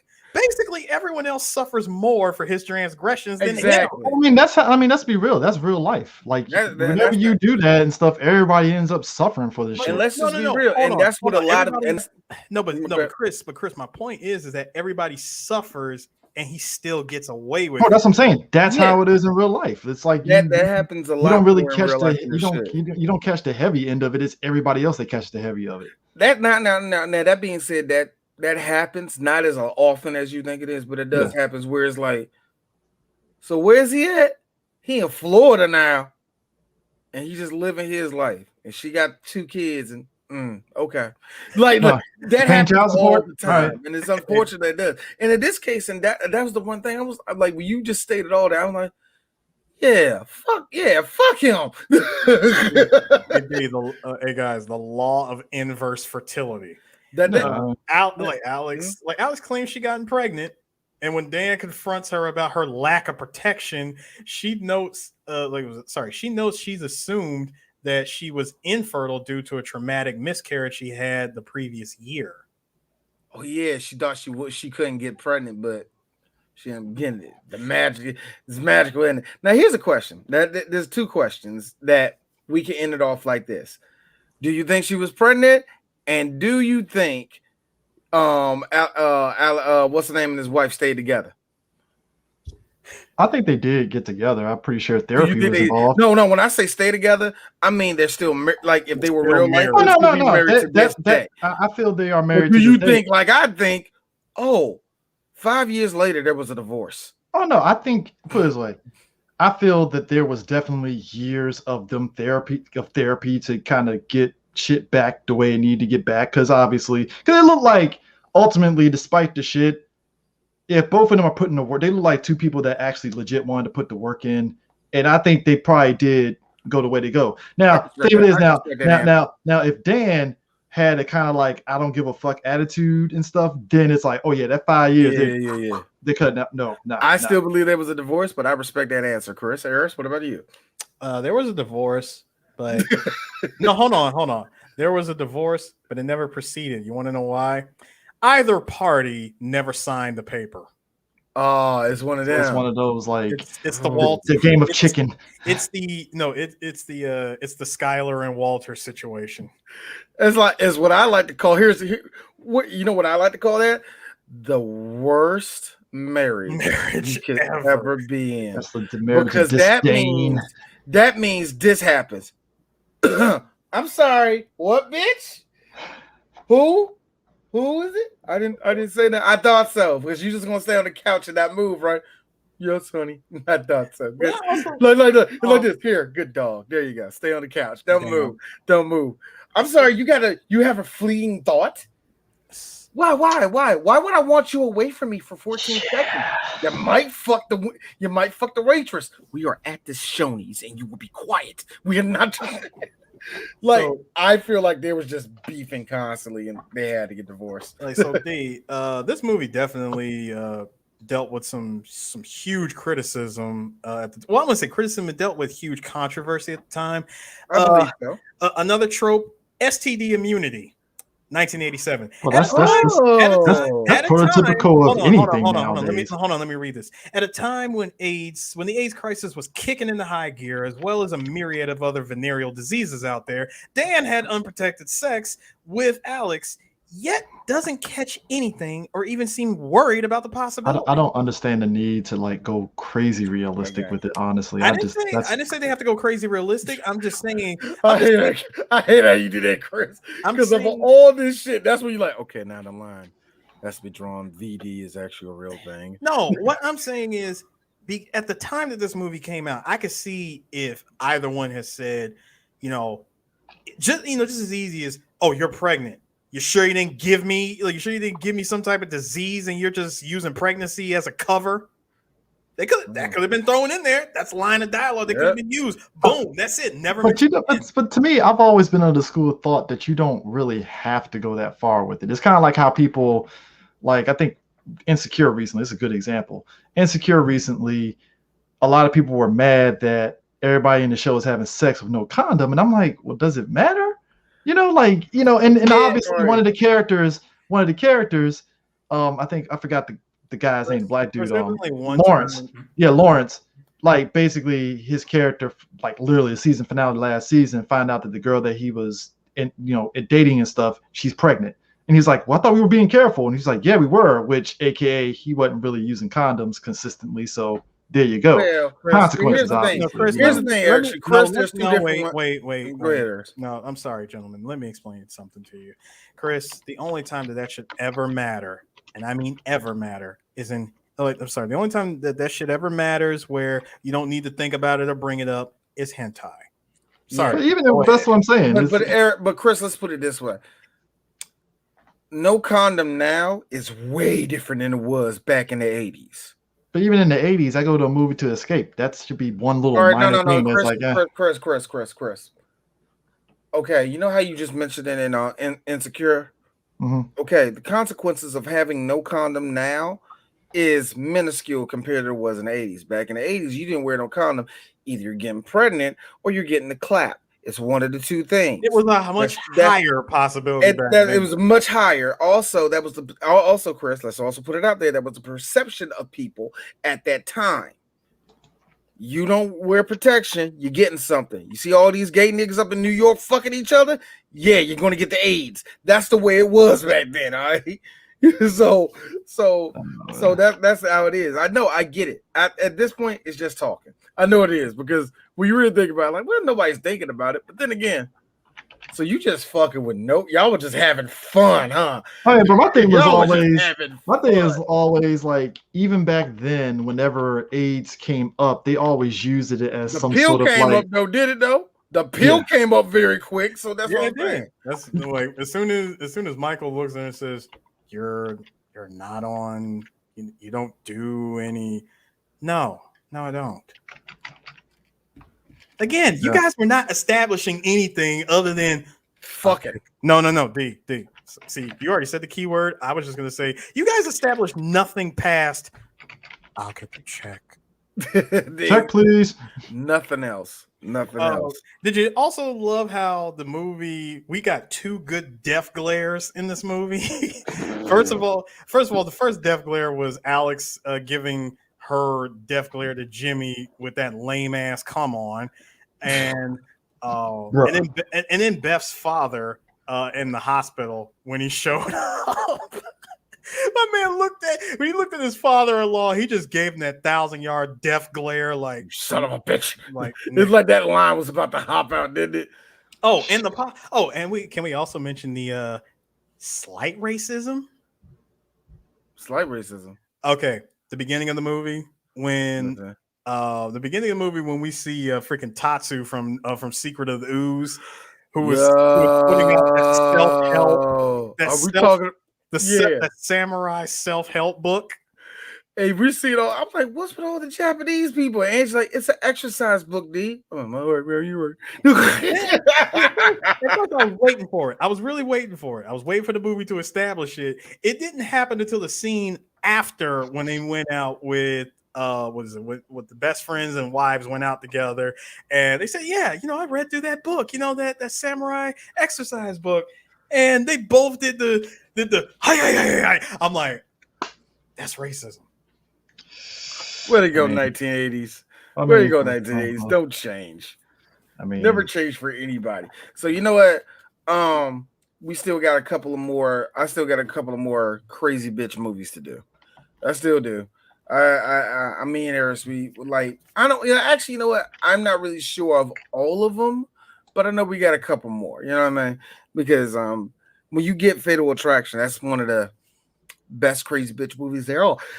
So I'm still looking to do something. I'm still looking to do another one, but I don't know what. The other thing I liked about this movie is just, again, like me and Chris, we talked about this, is how this movie set off a chain of other movies that tried to capture the magic of this movie. Because we mentioned Swim Fan, but there was another movie that also fits that same level, or at least I wouldn't say the same level, but it's in that same realm, and that's I was about to say Low Down Dirty Shame. Thin line between love and hate. Yeah, we are, and that was a movie we did. Yes, another. Because Michael Douglas, he did other movies. Like you got this. Michael Keaton did this movie around the same time, Pacific Heights, same scenario too. Disclosure, that was Michael Douglas and Demi Moore in that one. Basic Instinct to a degree. No, Basic Instinct was different. Basic Instinct was a murderer. That was a murderer that was fucking the cop. Okay, my bad. Indecent Proposal? No, that's different. Indecent Proposal, no. It's a low. I would say a lower grade one. We said that one. God. The Crush is actually another one. The Crush actually falls right into that same category. The Crush is one. Hey D, I got you. The third act of Out of Time. Man. Yeah. That shit comes out of nowhere. It comes clear right out out of nowhere. of nowhere. Like, yo. That's why I Yo, said so nah, what are we doing here? that's why I said the third act of Out of Time. It's like, so nah, The what are movie we doing literally here? the movie took itself literally. We got 15 minutes. You gonna drop that on? Drop that shit on me. You gonna Like, drop what that are we fatal, doing? you gonna drop the Fatal Attraction bullshit on We us. about to hit credits, and you gotta bring up this plot point. You bring up the plot point, plus adding an additional 20 minutes to this. You know what? movie. Whatever. You know what? Yeah. But anyways, how do y'all end y'all show? So I hate how this nigga say hi to y'all. I know, right? Like we wasted his time. You got to see Glenn. TikTok, motherfucker. You No, got I'm to kidding. see Hey, Glenn Close's. hey, CJ, I'm gonna need you to pump the brakes, sir. I do not step into Morphometicast or the freaking Workatile Sports Show and ask y'all how y'all end y'all shit. Okay, I'm just saying, man. Like, yo, man. Look, you got to Technically, see. you didn't put You in got to on the see working. Glenn You put Close's. in You on the got to Workstyle see. Sports Show. You got to see Glenn Close's firm yet kind of saggy B cup, and you got the nerve, with also accompanied with untanned ass cheeks. untanned ass cheeks, freckles. By the way, freckles. Like, where to go, Glenn? Where to go, Glenn? What I'm trying to say is, yes, you really truly are probably the world's most handsomest woman. Yes, that means she has manly features in the face. That doesn't mean I ain't smashing. Can I say? I said the same thing about Michelle Obama. Yes, that's a handsome woman. Can I say that she was rocking that Bruce Wayne chin very well?